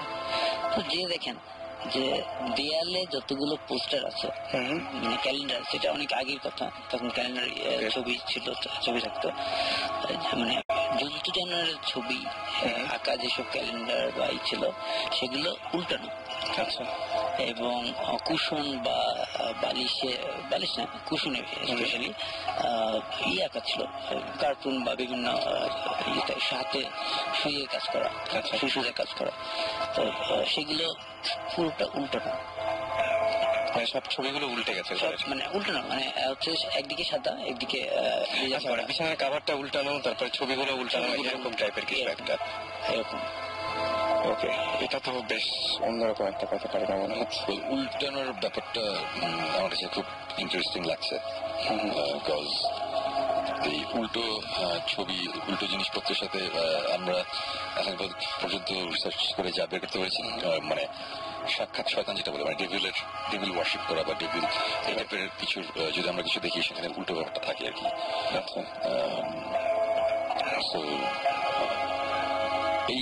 এই যে বাসাটাই ঘটনাটা ঘটেছিল ওই বাসাটা কি এখনো আছে নাকি? আনফরচুনেটলি আসলে ওটা ভেঙে ফেলা হয়েছে। আচ্ছা, এবং মজার জিনিস হচ্ছে যে আমি এখন যে অংশ আছি ঠিক ওই জায়গাটাতেই ফিরে এসেছি। আচ্ছা, মানে আমি অনেকদিন দেশের বাইরে, ঢাকার বাইরে বিভিন্ন জায়গায় পশ্চিম ছিলাম, কাজে গেছিলাম। তারপরে এখন নতুন করে বিল্ডিং করা হয়েছে, অ্যাপার্টমেন্ট করা হয়েছে। তো যে অংশটুকু যে বেডরুমটা অ্যালোকেট করা হয়েছে আমাকে, আচ্ছা ওটাই ওই পজিশনে আমি। আচ্ছা, ওইখানেই এখন অ্যাপার্টমেন্ট উঠেছে এবং আপনার যে রুমটা হচ্ছে ওই আগের বাসা ওই জায়গায়। আচ্ছা, আপনি কোন ফ্লোরে আছেন এখন আর আগে ওই বাসাটা কোন ফ্লোর ছিল? আমি আছি এখন 3rd ফ্লোরে, 4 তলাতে। আগে বাসাটা কি একতলা ছিল না দোতলা ছিল? 3 তলা ছিল। 3 তলা ছিল। আপনার নিচের তলায় কে থাকে? এখন মানে কে থাকে মানে নাম জানা তো এই মুহূর্তে হচ্ছে ডুপ্লেক্স। আচ্ছা, নিচে হচ্ছে আম্মা। আচ্ছা আচ্ছা। এবং আমার শ্বশুর। এখন ওখানে কোনো সমস্যা হয় না নাকি? এখন এই ধরনের কোনো মানে সরাসরি কোনো সমস্যা হয় না। ওখানে যে সমস্যাগুলো হলো সেই সমস্যাগুলো কিন্তু বাসাতেই হয়েছে, যে লিখতে গিয়ে কাগজ কলম খুঁজে না পাওয়া, তারপরে লেখার মাঝখানে SMS পাওয়া, এগুলো কিন্তু আবার ওইখানেই হচ্ছে। এই টাইপের জিনিসপত্র তো অ্যাকচুয়ালি কি বলবো, আমি যেটা বলবো যে এই টাইপের সিনারিও আমাদের মানে এরকম হয়েছে যে আমরা স্পেসিফিক একটা বাসাতে যাচ্ছি ইনভেস্টিগেশনের কারণে, আমরা যাব কিন্তু আমরা অনেক সিগন্যাল পেয়েছি যে না এখানে যাওয়া ঠিক না। এই ধরনের ঘটনা কিন্তু আমাদের মধ্যেই হয়েছে। ইভেন এরকম একদিন ঘটনা ঘটেছে যে এই জিব্রানের মা আন্টি উনি কল দিয়ে বলেছে বাসায় আসতে। আমরা তখন যাচ্ছিলাম এক স্পেসিফিক একটা জায়গায়। তারপরে বাসায় যাওয়ার পরে উনি বলেছে দেখো বাবা তোমরা তো এরকম খারাপ একটা জায়গায় যাচ্ছ। ফার্স্ট ইনভেস্টিগেশন, রাইট, আমাদের প্রতিষ্ঠার ফার্স্ট ইনভেস্টিগেশন, অফিসিয়াল ইনভেস্টিগেশন। আমরা যাচ্ছিলাম তখন আঙ্কেল কল দিয়ে বলে যে আসতে গেলাম, আন্টির সাথে কথা হলো। আন্টি বললো যে উনি একটা স্বপ্ন দেখেছে, স্বপ্নটা কি উনি এখনো আমাদের বলেনি। বাট উনি এই কথা বলে যে স্বপ্নটা কি হবে এটা আমি তোমাদের বলতে পারবো না, বাট আমি এতটুকু জানি তোমরা একটা খারাপ জায়গায় যাচ্ছ, সো তোমাদের প্রিকশন নেওয়া উচিত, তোমরা এখন ওখানে যাও না। তোমরা উনি একটা স্পেসিফিক একটা জায়গার কথা বলেছিল যে ওখানে একজন লোক আছে, তার সাথে গিয়ে দেখা করো। আমি স্বপ্নে কোনো একটা সিগন্যাল বা কিছু একটা পেয়েছে। এবং জিনিসটা আমরা সিরিয়াসলি নেই না নেই ওই কারণে না, জিনিসটা খুব ইন্টারেস্টিং লেগেছিল দেখে আমরা পরবর্তীতে ওই বাসায় না গিয়ে আমরা অন্য জায়গায় গিয়েছিলাম। আচ্ছা।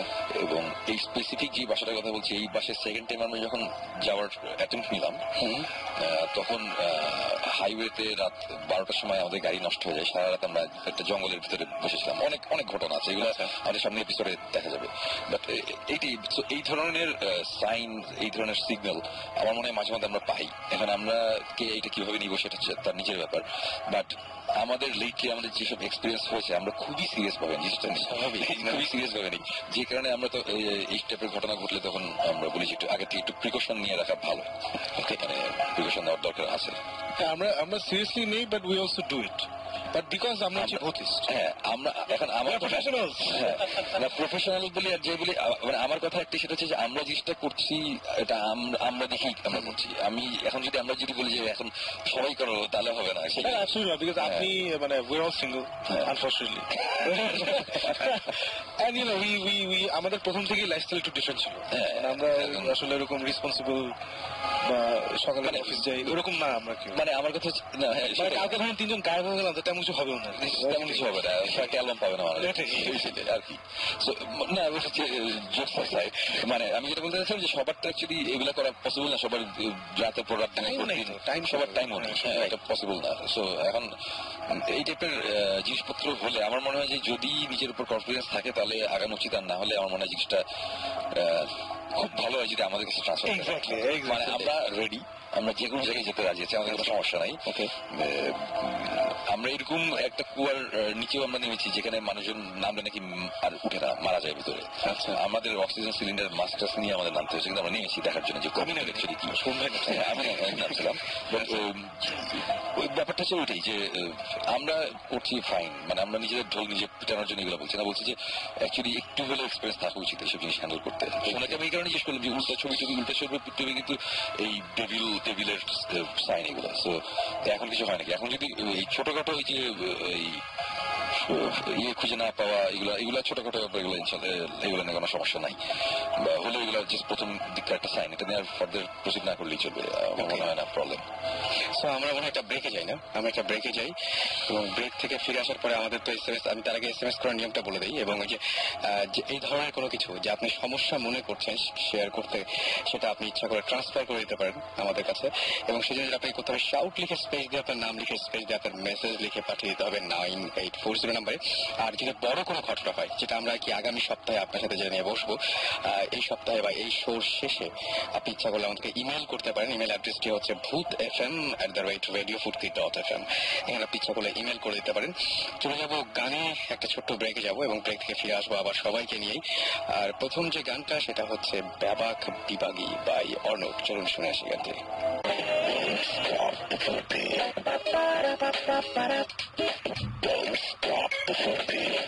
Radio Furti 88.0 FM.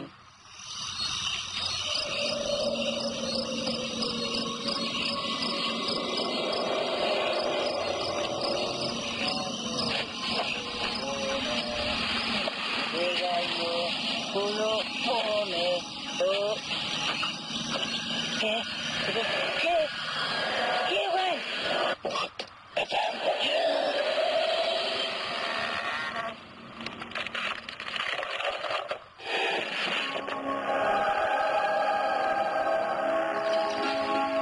ফিরে আসলাম আরো একবার রাসেল, এবং শুনছেন সবসময় রেডিও ফুর্তি চলছে ভূত এফএম। আর ভূত এফএম এ SMS তো বেশ কিছু আছে, তবে তার একটা ফোন কল নিব। আর এই মুহূর্তে আমাদের সাথে ফোনে রয়েছেন, তার নামও রাসেল। তার সঙ্গে আমরা একটু কথা বলি, এবং আমি বলি যে আমাদের সাথে এখন জিবরান ভাই, সাকিব ভাই এবং সুমন ভাই সবাই আছেন। আপনাকে সবাই শুনতে পাচ্ছেন? হ্যালো। জি হ্যালো। হ্যালো, হ্যাঁ জি, কেমন আছেন? জি ভালো। ভালো আছেন, ওকে। আপনি আমাদেরকে SMS করেছিলেন এবং বলেছিলেন যে আপনার বেশ কিছু ঘটনা আছে, সেই ঘটনাগুলো একটু আমাদের সাথে শেয়ার করবেন। না আসলে আমি যে একটা শেয়ার করবো চিন্তা করেছিলাম আর কি, সেটা চিন্তা করছিলাম যে আপনাদের সাথে আমি শেয়ার করবো। এখন কিছুক্ষণ আগে আপনাদের যে অনুষ্ঠানে শুনলাম যে আপনাদেরকে বিভিন্ন রকম সাইন দিচ্ছে, এটা আসলে না করলে ট্র্যাকেল দেওয়াটা আর কি। আমার ওই রকম ঘটনার সাথে আসলে আমি অভ্যস্ত না, তো আমি ট্র্যাকেল দিতে পারবো না। আমি তখন জিনিসটা চিন্তা করছি আপনাদেরকে আমি এইসব বলবো। আমি কিছুক্ষণ আগে দেখছি আমার মাথাটা ব্যথা করতেছে, প্লাস চোখ ঝাপসা মনে হচ্ছে, ডিফারেন্স মনে হচ্ছে। সাধারণত আমি এরকম হয় না আর কি, আমার এরকম হয় না। তো আমি আসলে চাচ্ছি না শেয়ার করতে জিনিসটা। আপনার এখন অসুস্থ লাগছে? হ্যাঁ, আমার আসলে অসুস্থ লাগছে, আমি জিনিসটা নিজেই অবাক হচ্ছি, তো আমি চাচ্ছি না শেয়ার করতে জিনিসটা। ওকে, তাহলে শুন ভাই, তাহলে মনে হয় ওনাকে ইয়ে করাই ভালো, ছেড়ে দেওয়াই ভালো। শেয়ার করতে না চাইলে অসুবিধা নাই, বাট আপনি যদি কখনো মনে করেন যে আপনি জিনিসটা আমাদের সাথে পার্সোনালি আলাপ করতে চান, মানে রেডিওতে না, তখন জাস্ট এই রেডিও জাস্ট কন্ট্যাক্ট করলেই হবে। আমাদের সাথে আপনাদের যোগাযোগ করানোর ব্যবস্থা রাখতে করবে, এবং তখন আমরা আলাদাভাবে আপনাদের কোনো সমস্যা থাকলে আমরা শুনবো এবং আমরা চেষ্টা করবো ওটার কোনো একটা সলিউশন দিতে। ওকে, থ্যাংক ইউ। তাহলে ওকে, থ্যাংক ইউ সো মাচ। আমরা যেহেতু উনি কথা বলতে কমফোর্টেবল না আমাদের সাথে এখন, এবং তিনি অসুস্থ বোধ করছেন, সুতরাং তার সাথে কথা না বলে ভালো। আমাদেরকে রাকা SMS করে বলেছেন তিনি তার সাথে কিছু মানে অদ্ভুত ঘটনা ঘটেছে, এবং সেই অদ্ভুত ঘটনাগুলো তিনি শেয়ার করতে চান, বাট এখন মুখে বলতে পারবেন না, ফোনেও বলতে পারবেন না, মেইল করতে হবে, কিন্তু আর ইন্টারনেট নাই।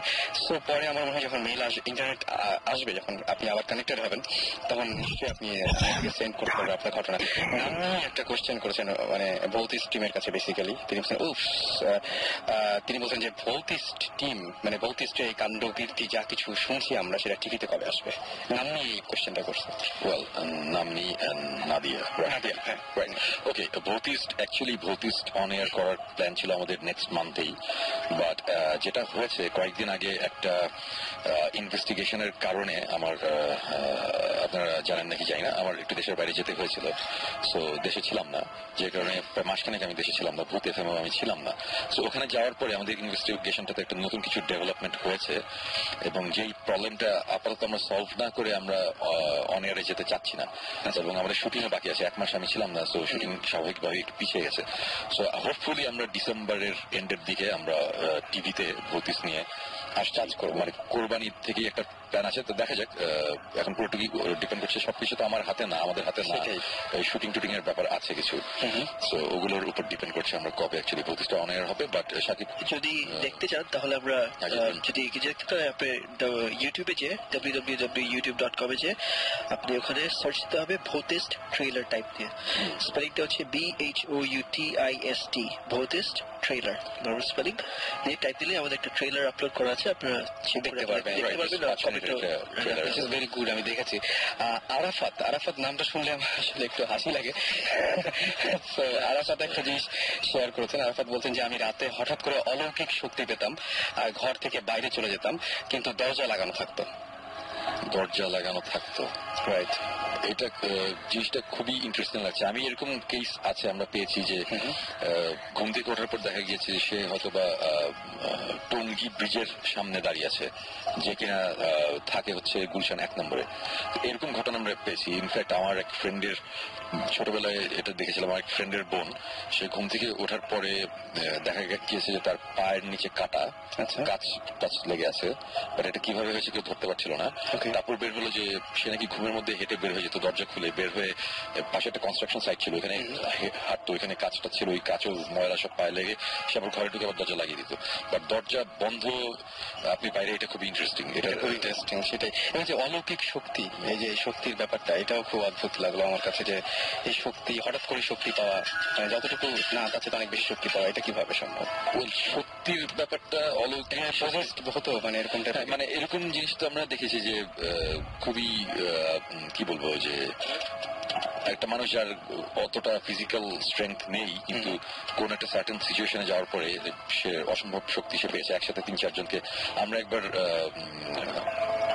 এই সাভারের একটু বাইরে একটা জায়গায় আমরা 3 জন গিয়েছিলাম একবার, একটা যে একজনকে নাকি জিনে ধরেছে, এটা একটা জিনিস, এক মহিলাকে, এবং আমরা নিজের চোখে দেখেছি সে তাকে 2-3 জন ধরে রাখতে পারছে না, মানে পুরুষ মানুষ, শক্তিশালী লোকজন, ও জাস্ট ধাক্কা দিয়ে ছিটকে ফেলে দিচ্ছে আর কি। এগুলো আমাদের নিজের চোখের সামনে দেখা। সো ডেফিনেটলি এই ধরনের কোনো মানে পজেস্ট হলে হ্যাঁ হয়তোবা এই ধরনের কিছু একটা হতে পারে। বাট দরজা বন্ধ উনি বাইরে এটা কিভাবে হচ্ছে আমি এটা বলতে পারছি না আসলে। এটা খুব ইন্টারেস্টিং একটা এই জিনিসটা যদি আবার যদি কখনো হয় বা এই ধরনের ঘটনা ঘটতে থাকলে ডেফিনেটলি আমাদের জানালে আমরা এটা নিয়ে দেখতে পারি যে ব্যাপারটা অ্যাকচুয়ালি কি হচ্ছে। ওকে, আরেকজন লিখেছেন, তার নামটা তিনি লিখেছেন যে আমি আগের উইকে FM শুনে যখন ঘুমাতে গেলাম তখন কিছু হলো আমার সাথে, লাইট অফ কখন হলো, মানে জাস্ট কোনো একটা কিছু হয়েছে তিনি বুঝতে পারেন কখন লাইট অফ হলো, কখন তিনি ঘুমালেন, কোনো কিছু তার মনে নাই আর কি, এবং তার মনে হচ্ছে মাঝে মাঝে কেউ তাকে অনেক নাড়াচ্ছে আর কি। ওকে, মানে কেউ তাকে ধরে নাড়াচ্ছে এরকম টাইপের মনে হচ্ছে, ধরে নাড়াচ্ছে মানে কেউ ঝাঁকাচ্ছে এরকম টাইপের কিছু। এই ঝাঁকানোর ব্যাপারটা আসতেই আমি ছোট একটা ঘটনা মনে পড়েছে। সেটা হচ্ছে যে আমি এবং শিশির, আমার অকটেন ব্যান্ডের গিটারিস্ট, আমরা দুজন একবার গিয়েছিলাম আমাদের কিছু গিটার ইনস্ট্রুমেন্ট কিনতে হবে, তো আমরা গিয়েছিলাম ব্যাংককে। আচ্ছা, শিশির তার 2টা গিটার কিনলো, আমি আমার বেস প্রসেসর কিনলাম, আরো জিনিসপত্র, মিউজিক্যাল ইনস্ট্রুমেন্টস কেনার পরে আমরা রাতে একটা মুভি দেখলাম, মুভিটা দেখে হোটেলে ফিরেছি। তো হোটেলে আমাদের 2টা সিঙ্গেল বেড, শিশির একটা বেড, আমার একটা বেড। তা শিশির সকালবেলা আমাকে বললো যে শোন ভাই, আপনি কি রাতে কিছু একটা হয়েছিল? আমি বললাম যে কেন, কি? বললো যে মনে হচ্ছিল যে আপনি, মানে ফার্স্ট টাইম মনে হলো যে আপনি কাঁপছেন, আপনার মুখ দিয়ে একটা আওয়াজ আসছে, আমি ভয় পেলাম। তারপর মনে হলো যে পুরো খাট কাঁপছে, মানে কেউ আপনাকে ঝাঁকাচ্ছিল, তারপর মনে হলো যে পুরো খাট ধরে ঝাঁকাচ্ছে, এরকম একটা জিনিস হয়েছে। বাট আমি ঠিক বুঝলাম না কি হয়েছে, একটু ভয় লাগছে, আমি আর আপনাকে উঠাইনি, মানে সে শুয়ে পড়ছে আর কি, করে নাই, মদার করে নাই। আচ্ছা, তো এই জিনিসটা এখন, এটা তো আমি এক্সপিরিয়েন্স অ্যাকচুয়ালি করি নাই, করছে শিশির, সে দেখছে। অ্যাকচুয়ালি কি হয়েছে আমি জানি না, বাট এই টাইপের জিনিসপত্র, যে অনেকে আবার একটা কথা বলে যে বোবায় ধরে, এই একটা ওয়ার্ড, বোবায় ধরে। রাত্রেবেলা অনেক সময় মানুষজনের এরকম স্বপ্নে এরকম একটা জিনিস হয় যে কোন একটা ভয়ঙ্কর একটা কিছু হচ্ছে এবং সে মুখ দিয়ে আওয়াজ আসছে না, কথা বলতে পারছে না, দম বন্ধ হয়ে যাচ্ছে, এরকম একটা জিনিস হয়। এটা আমার লাইফে আমার অনেকবার হয়েছে, এবং একটা ঘটনার সাথে একটা ঘটনা কানেক্টেড। আমি অন্য একটা ঘটনায় যাচ্ছি, সেটা হচ্ছে যে তখন ফুয়াদ আমার বাসায় থাকতো। আচ্ছা, তো আমরা দুজন একসাথে থাকতাম একই বিষয়ে। তো একদিন রাতে ফুয়াদ কাজ করছে স্টুডিওতে, আমি তখন আমার রুমে, আমি আমার বেডরুমে। হঠাৎ করে ফুয়াদ এসে বলে যে শুন ভাই, আপনি কি আমার রুমে আসছিলেন, স্টুডিওতে আসছিলেন? আমি না, আসিনি। বলে ও মাই গড। আমি কেন? বলে যে আমি কাজ করতেছিলাম, মনে হলো, মানে আমাদের স্টুডিওটা ছিল যে একটা রুমে ঢুকলে বাম দিকের দরজা দিয়ে ঢুকলে হচ্ছে স্টুডিও, ডান দিকের দরজা হচ্ছে আমাদের অর্থিনের প্র্যাকটিস প্যাড। আচ্ছা, তো আমরা স্টুডিওতে আসি আর প্র্যাকটিস প্যাডে যাই, যেখানে যাই ওই দরজা দিয়ে ঢুকতে হবে। আচ্ছা, তো ফুয়াদ স্টুডিওতে কাজ করছিল, তখন তার মনে হলো যে, তার ধারণা যে আমি ঢুকে প্র্যাকটিস প্যাডে চলে গেছি। আচ্ছা আচ্ছা আচ্ছা, তাই বললাম যে না, আমি তো যাই নাই। বলছি কি জানি শোন ভাই, আমার বুঝতেছি না কি হয়েছে। আচ্ছা, এটা কোনো ব্যাপার না। বলে আমি কম্পিউটার ছিলাম, আমি তো ফেসবুকিং করতেছি। আচ্ছা, আমি আবার আমার ঘরে ফিরে গেছি। আমি আমার ঘরে ব্যাক করছি, ব্যাক করে দেখি আমার কম্পিউটার বন্ধ। আচ্ছা, আমি বললাম যে কম্পিউটার তো আমি অফ করিনি, কম্পিউটার অন করা ছিল, আমি লগড ইন ছিলাম, অনলাইনে নেটে ছিলাম। সো তারপরে এক্সপ্লেনেশন দিলাম যে এটা আমাদের উইন্ডোজের প্রবলেম, যেটা কম্পিউটার বন্ধ হয়ে যায়। তো ঘটনাটা ওখানেই শেষ হতো, কিন্তু হয় নাই এই কারণে, রাতে তারপরে রাত 4টার দিকে কোনো একটা সময় আমি ঘুমাতে গেছি।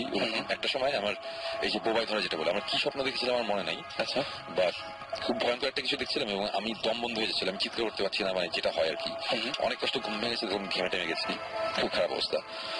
এবং তারপরের দিন ফুয়াদ আমাকে বলতেছে যে শোন ভাই, কালকে রাত্রেবেলা এটা কি দেখলাম না দেখলাম, বাট তারপরে যখন ঘুমিয়ে গেছি আমার বোবাই ধরছিল।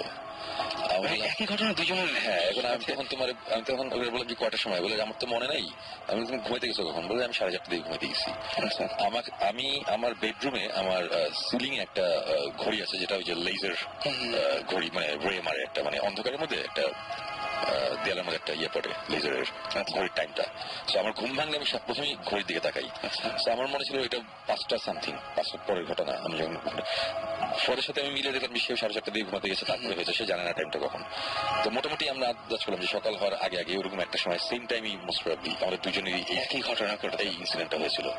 সো এইটাই, এই ধরনের অনেক কিছু হয়। এখন আমি সাকিব, জিবরান, আমরা লাস্ট 1.5 বছরে আমরা যা যা এক্সপিরিয়েন্স করেছি, আমরা ডেফিনেটলি বলবো যে এখানে একটা কোনো একটা ব্যাপার আছে। কেউ কেউ হয়তো বলবে উড়িয়ে দিবে, বাট আমি এখন কোনো কিছু সহজে উড়িয়ে দিই না।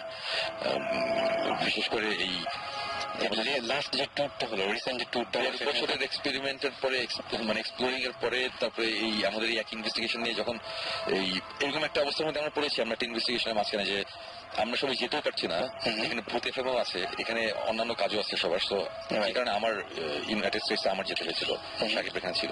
তো ওখানে যাওয়ার পরেও যে এক্সপিরিয়েন্স গুলো হয়েছে, এরপরে আমি ডেফিনেটলি বলবো যে হ্যাঁ, অবশ্যই মানে ডেফিনেটলি হ্যাঁ, সামথিং আউট দেয়ার, মানে আমরা এখন এক্সপ্লেন করতে পারছি না, এরকম ডেফিনেটলি আছে। আমরা এমনিতে এখন যে রিসেন্ট যে ট্যুরটা আপনি করে আসলেন, শেষ করে আসলেন, সেখান থেকে কোনো কিছু যদি শুনতে পারতাম, মানে আমার মনে হয় যে তার আগে আমি একটু বলি যে যারা আমাদের SMS করছেন, অনেকে SMS করছেন, আমি দেখতে পাচ্ছি আমাদেরকে SMS করছেন, মিঠু SMS করেছেন, জাহিদ, অনিক, অপু SMS করেছেন, তাসমিয়া, এছাড়াও প্রসূন, আরিফ, তৌসিফ, জিম, নাদিয়া নামের SMS আমরা পড়েছি, জিয়া, বেনজির SMS করেছেন, লিখন SMS করেছেন, বাসার, এবং এছাড়াও আবির, প্রত্যাশা, না এটা প্রত্যাশা না, প্রত্যাশা, এটা প্রত্যাশা, তারেক, তারপরে ঈশিতা, তুষার সহ আরো অনেকে।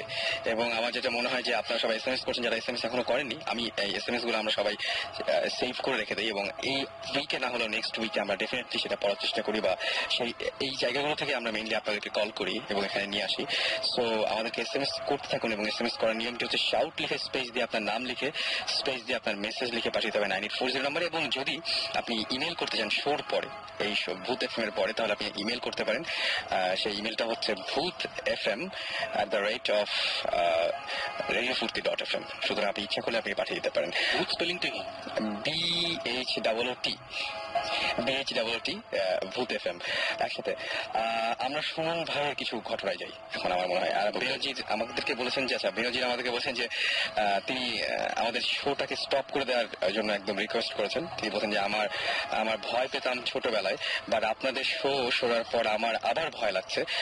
আমার মনে হয় যে তারপর আর SMS-টা আসেনি। তবে আমি বলবো বেনজির, যদি আপনি এখন খুব বেশি ভয় পেয়ে যান, তাহলে আমি সুমন ভাইয়ের সুমন ভাই যেগুলো বলবেন তার কিছুটা নমুনা আমি শুনে এসেছি, তাহলে আপনার না শোনাই ভালো। আমরা সুমন ভাইয়ের কথায় আসছি, এর মাঝখানে আমি হঠাৎ করে একটা SMS দেখলাম, প্রসূন নামে একজন বলেছে যে আমাকে প্রায় বোবায় ধরে, কি করব এখন, বোবায় ধরলে কি করব, এটা তো অ্যাকচুয়ালি আমরা তো এটার সলিউশন দিতে পারবো না। তবে আমি প্রথমে সায়েন্টিফিক দিকে যাই, সেটা হচ্ছে যে খাওয়া দাওয়া করার পর ঠিক মতো যদি মানে হজমের প্রবলেম হয়, ডাইজেশনের প্রবলেম হয়, অথবা খুব প্রচন্ড মেন্টাল স্ট্রেস নিয়ে কেউ যদি ঘুমাতে যায়, তাহলে এই যে বোবায় ধরার ব্যাপারটা হতে পারে। আচ্ছা, সুপার ন্যাচারাল ব্যাপার বাদই দিলাম। সো এই জিনিসগুলো আগে ক্লিয়ার করে ঠিক করার পরেও যদি হতে থাকে, তাহলে না দেখা যাবে কি করা যায়। ওকে, প্রসঙ্গে এটাই বললাম। তো এখন ঘটনায় চলে যাই। ঘটনাটা বলার আগে কিছু জিনিস বলা দরকার যারা জানেন না তাদের জন্য। সেটা হচ্ছে আমাদের ভূত স্ট্রিম, আমরা যে ইনভেস্টিগেশন গুলো করছি, আমরা এক এক জায়গায় যাচ্ছি, এক এক জিনিস হচ্ছে।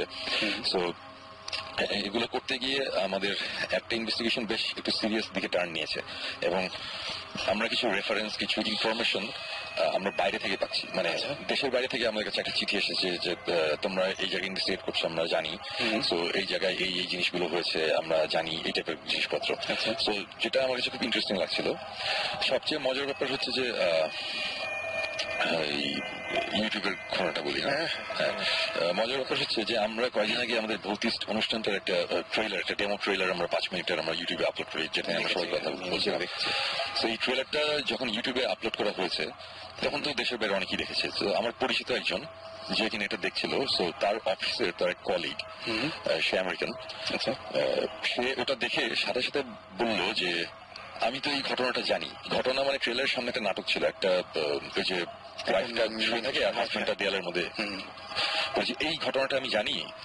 আর ওখানে লেখা ছিল somewhere in Khulna. Right. So আমরা এর আগেও একবার ক্লিয়ার করেছিলাম, আবার বলি জায়গাটা কিন্তু অ্যাকচুয়ালি খুলনা না, এটা অ্যাকচুয়ালি খুলনার বাইরে একটা ডিস্ট্রিক্টে, খুলনা ডিভিশনে অ্যাকচুয়ালি খুলনা ডিভিশনে অন্য একটা জেলায়। এবং ওই ভদ্রলোক ওখান থেকে বলে দিয়েছে এটা তো খুলনায় না, এটা হচ্ছে অমুক জায়গায়। তো তখন আমার যে পরিচিত যে ছেলেটা সে আমাকে কল দিয়ে বলে যে শোন ভাই, একজন ক্লেম করতেছে এটা খুলনায় না, এটা হচ্ছে অমুক জেলা, এটা কি সত্যি নাকি? সাথে সাথে আমরা তো অবাক হয়ে গেলাম, এটা একটা আমেরিকায় বসে একটা লোকের জানার কথা না। তখন আমরা বললাম যে হ্যাঁ, এবং তার সাথে আমরা কথা বলতে চাই সে কিভাবে জানে। তারপর অনেক ঘাটাঘাটি করার পরে আমরা বের হলো যে এই স্পেসিফিক বাসাটায় তার আঙ্কেল, মানে তার এটা হচ্ছে তার মায়ের মানে মামা, তার মামা এটা 70s-এ সে এনজিও হয়ে বাংলাদেশে এসেছিল একটা কাজ করতে। সো ওই ভদ্রলোক আবার একটু অন্যরকম, একটু এই টাইপের অ্যাডভেঞ্চারাস টাইপের একটা লোক ছিল। সো সে যেই জেলায় ছিল, যে জেলায় কাজ করেছিল, ওদের তো মফস্বল টাউন এইসব জায়গায় কাজ করে। সো সে খবর পেয়েছিল যে একটা বাসা আছে, এই বাসাতে নাকি অনেক উল্টো পাল্টা জিনিসপত্র হয়েছে এই টাইপের হাবিজাবি। তখন সে এটা নিয়ে ইনভেস্টিগেট করে, সে নিজের থেকে করার পর সে অনেক ইনফরমেশন বের করতে পারে, যে ইনফরমেশন গুলো এখন আমরা জানতাম না, আমরা জেনেছি এইবারে আমেরিকা যাওয়ার পরে। এইগুলো যাওয়ার পরে সে অনেক ইনভেস্টিগেট করার পরে তারপরে সে যে হোক সে আবার ইয়েতে ব্যাক করে। তারপরে সে ছোটবেলায় এই গল্পগুলো ওই এদের বলতো, যে ভাগদের বলতো যে এরকম বাংলাদেশ নামে একটা জায়গা আছে, ওখানে আমি গিয়েছিলাম, এই হয়েছে। সেই গল্পগুলো শুনে ওরা বড় হয়েছে। এবং তারপরে হঠাৎ করে একদিন তার কলিগকে দেখে যে ইউটিউবে একটা ভিডিওটাকে দেখাচ্ছে এবং দেখে যে সেম জিনিস। এইভাবে মানে কত বড় কোইন্সিডেন্স, এইভাবে আমরা অ্যাকচুয়ালি লিঙ্কটা পাই। লিঙ্কটা পাওয়ার পর তারপরে আমি সাকিব জিবরান তিনজন মিলে বসে যে কি করা যায়। তো তখন মোটামুটি ডিসিশন হলো এটা যে আমি যাবো, ওরা থাকবে। এখানে ভূতের কোনো একটা ইস্যু ছিল এখানে, যে হঠাৎ করে আমরা বলে টেলে তারপরে যাই, তখন এটা কেমন লাগে।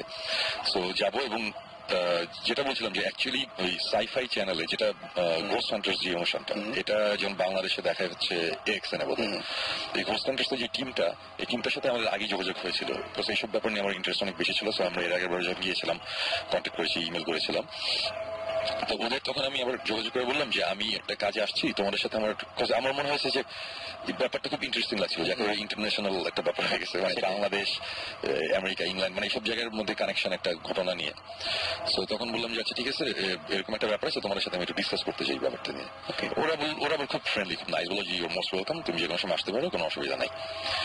তারপর তো আমি গেলাম। যাবার পরে ইন্টারেস্টিং ব্যাপার যেটা হলো সেটা হচ্ছে যে ঘোস্ট হান্টার্সে 1.5-2 বছর আগে একটা এপিসোড দেখিয়েছিল ওয়েস্ট ভার্জিনিয়াতে একটা লিউনেটিক অ্যাসাইলাম আছে, মানে আমরা যেটাকে পাগলাগারো বলি আর কি।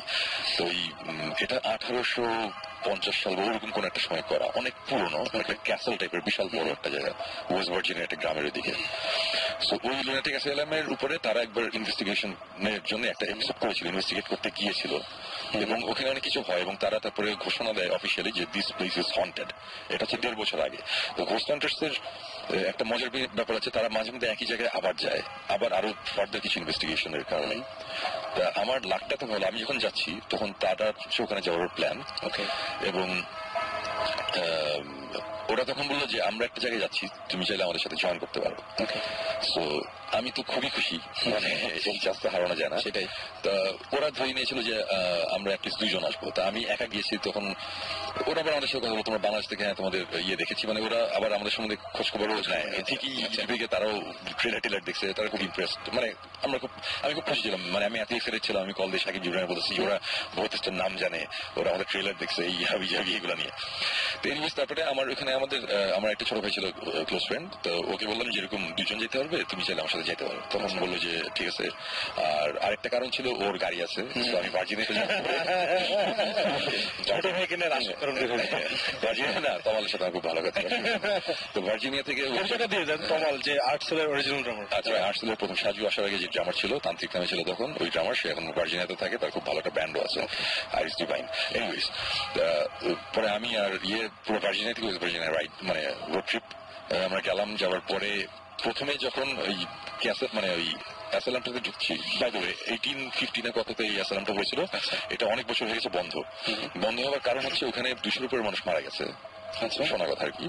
কিন্তু 3 জন মানুষ মার্ডার হয়েছে ওখানে কিছু ক্রিমিনালি ইনসেইন মানুষজন ধরে রাখা হতো, যারা মানে ক্রিমিনালি ইনসেইন, যারা এত পাগল যে খুন খারাপ কাজ করে আর কি।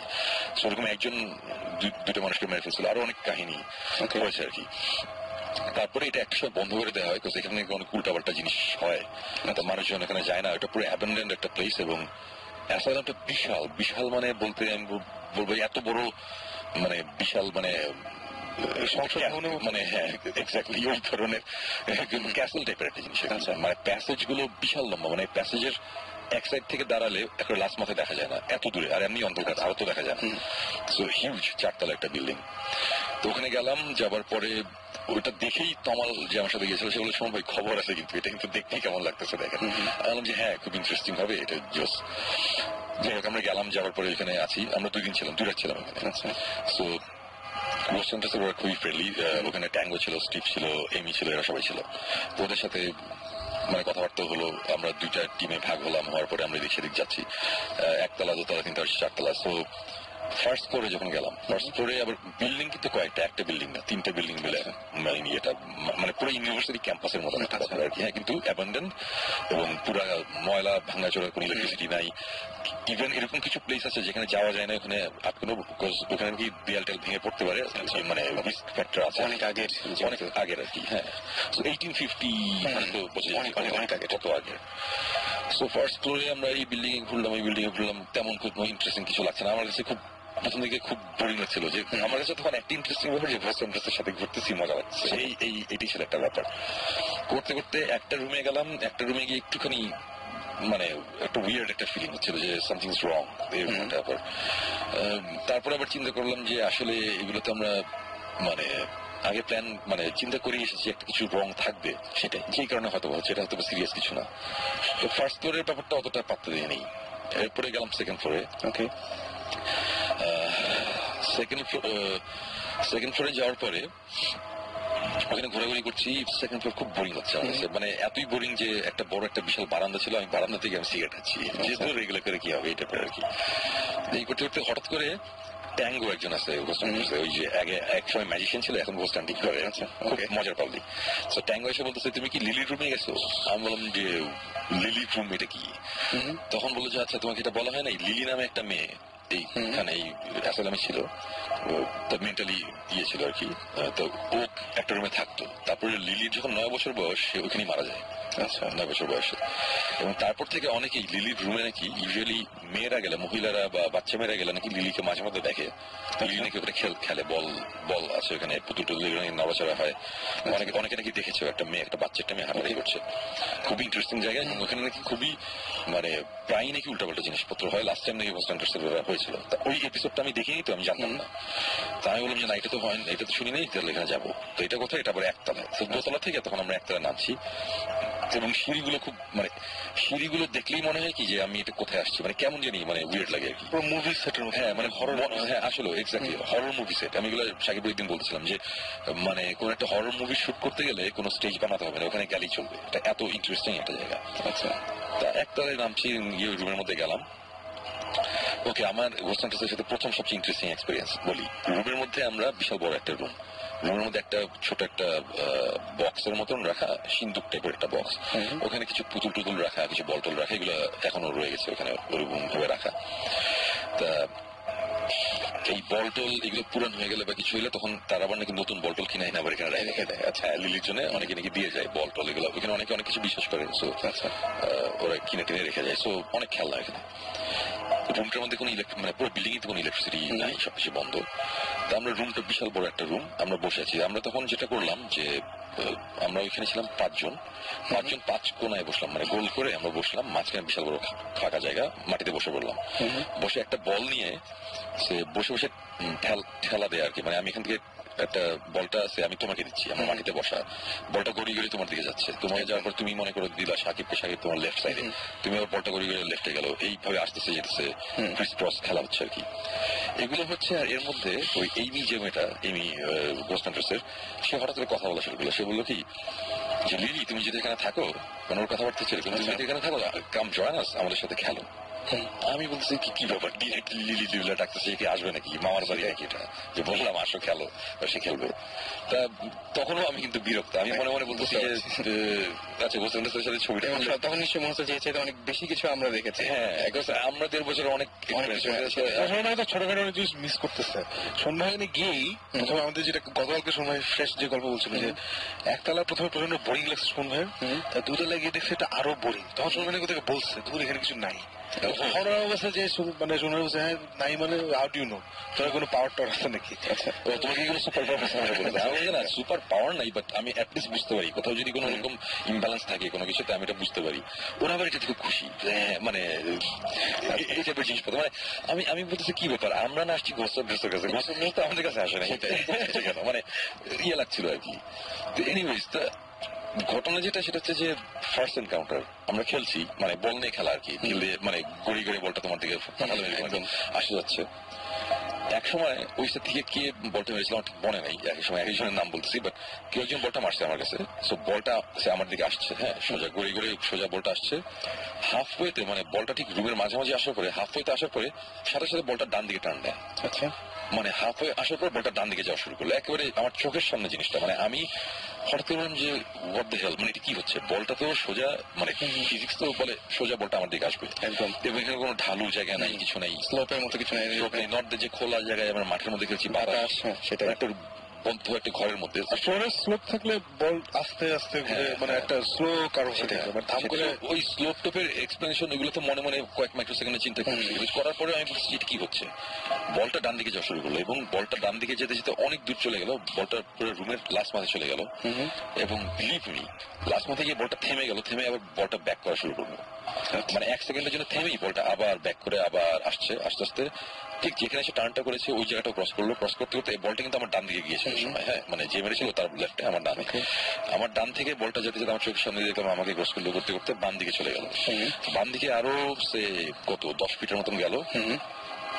বলটা 10 ফিটের মতন যাওয়ার পরে বলটা ওইখানে ঘুরলো, মানে ক্লকওয়াইজ বলটা একটা ছোট একটা সার্কেলে ক্লকওয়াইজ বলটা ঘুরলো, একবার ঘুরলো, দুইবার ঘুরলো, সেকেন্ড টাইম ঘুরে বলটা থেমে গেল, এবং থামার পরে বলটা দুইবার কাঁপলো, মানে শেক করলো, হাত দিয়ে নাড়ছে এরকম একটা, মানে কেঁপে বলটা থেমে গেল। এটা অ্যাকচুয়ালি আমি মুখে বলছি, মানুষজন কি কতখানি বুঝতে পারছে আমি জানি না, বাট আমার চোখের সামনে আমি দেখেছি একটা বল গড়িয়ে গড়িয়ে আমার সামনে আস্তে আস্তে হঠাৎ করে বলটা আমার ডান দিকে টার্ন নিল, অনেক দূর গেল, আবার ব্যাক করে আমাকে ক্রস করে আরো বাম দিকে চলে গেল, গিয়ে বলটা ক্লকওয়াইজ দুইবার ঘুরলো, ঘুরে বলটা থেমে গেল, দুবার কাঁপলো, বলটা থেমে গেল।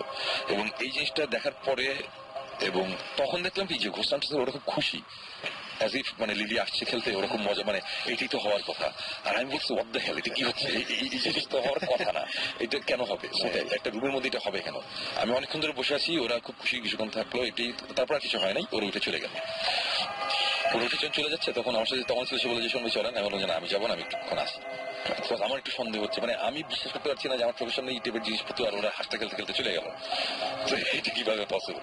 কারণ আমরা ঢাকায় মানে বাংলাদেশে যখন এই টাইপের জিনিসপত্র হয় এবং হয়েছে, তখন আমরা ঝাঁপিয়ে পড়ে আসে না লাইট টাইট নিয়ে, মানে কেমনি মানে কিছু একটা হইলে আমরা দৌড়াই সেখানে যাই, আমরা ইনভেস্টিগেট করি, চিল্লাচিল্লি, মানে একটা জিনিস হইতেছে, এটা রেকর্ড হচ্ছে না কিছু, আর ওদের ব্যাপার হচ্ছে আচ্ছা ঠিক আছে, হ্যাঁ মানে দারুণ হয়েছে বলে তালে চলে গেল, মানে এই টাইপের একটা ব্যাপার আর কি। সো ওরা বের হয়ে যাওয়ার সাথে সাথে আমি যেটা করলাম, আমি সাথে সাথে আমার টর্চ টর্চ বের করে আমি ফ্লোর দেখা শুরু করলাম, যেখানে এসে বলটা ডান দিকে টার্ন করেছে ওই জায়গাটাতে গেলাম, ওই জায়গায় ছবি তুললাম, মানে হাত দিয়ে ধরে ঘষে দেখলাম, মানে আমি বের করার চেষ্টা করছি কিছু একটা আছে, কিছু একটা ব্যাপার আছে, বলটা এভাবে ঘুরতে পারে না। বলটা নিয়ে বলটাকে অনেকক্ষণ ঝাঁকালাম, অনেকক্ষণ ধরে, মানে প্রায় আমি ওখানে বোধহয় 10-12 মিনিট আমি নষ্ট করেছি বল আর এই ফ্লোরের পিছনে খোঁজাখুঁজি করে, মানে ট্রাস্ট মি আমি কিচ্ছু পাইনি, আমি এরকম কোনো কিছু পাই নাই যে বলটা রিক করা বা রিমোট কন্ট্রোল বা ম্যাগনেটিক কিছু দেয়া, আমি কোনো কিছু পাইনি, এবং বলটা এরকম অবস্থা। এটা হওয়ার পরে আমি তখন ওখানে চলে আসলাম, আসার পরে তখনও কিন্তু আমার মধ্যে একটা ইয়ে যে এটা ঠিক আছে, বলটা কোনোভাবে ঘুরছে, এটা কোনো ব্যাপার না বলে আবার আমরা গেলাম দোতলায়, দোতলা গিয়ে ঘুরে ঘুরলাম, ওই দোতলা। শুনুন ভাই, জাস্ট একটা ইন্টারাপ্ট করি, এগুলো যখন হচ্ছিল তখন ডিড ইউ ফিল এনিথিং? আমি এটা জিজ্ঞেস করতে চাচ্ছি, আমি আমার কথাটা হচ্ছে এটাই যে বলটা যখন এগুলো হচ্ছে আমি কিন্তু কিছু ফিল করিনি। হ্যাঁ, আমি যদি তখন ফিল করতাম তাহলে কিন্তু আমি প্রথমেই বিলিভ করে নিতাম যে হ্যাঁ সামথিং স্ট্রং, আমি কিছু ফিল করতেছি না, কিন্তু এটা হচ্ছে কেন? ওকে, সো এইসব জিনিসপত্র গেলাম আমি দোতলায়, দোতলায় তো আবার সেম বোরিং জিনিসপত্র হচ্ছে। দোতলার পরে দোতলাতে তখন আমরা ছিলাম, দোতলা থেকে না একতলায় নেমেছিলাম, রাইট? একতলা থেকে আবার দোতলায় গিয়ে দোতলা থেকে চলে গেলাম তিনতলায়, এটা হচ্ছে 4তলা একটা বিল্ডিং আর কি। হ্যাঁ, তিনতলায় গেলাম, তিনতলায় যাওয়ার পরে প্যাসেজের ওখানে আছি, ওখানে বসে থাকা অবস্থাতে হঠাৎ করে ওই এইমি সে বললো যে আমরা এখানে একটু বসি, এই সে একটা ইকুইপমেন্ট বার করলো, এটা একটা লেজার গ্রিড ইকুইপমেন্ট, একটা ইনস্ট্রুমেন্ট, এটার থেকে চারিদিকে লেজার মারে, একটা রে না, অনেকগুলো ক্রস ক্রস ক্রস।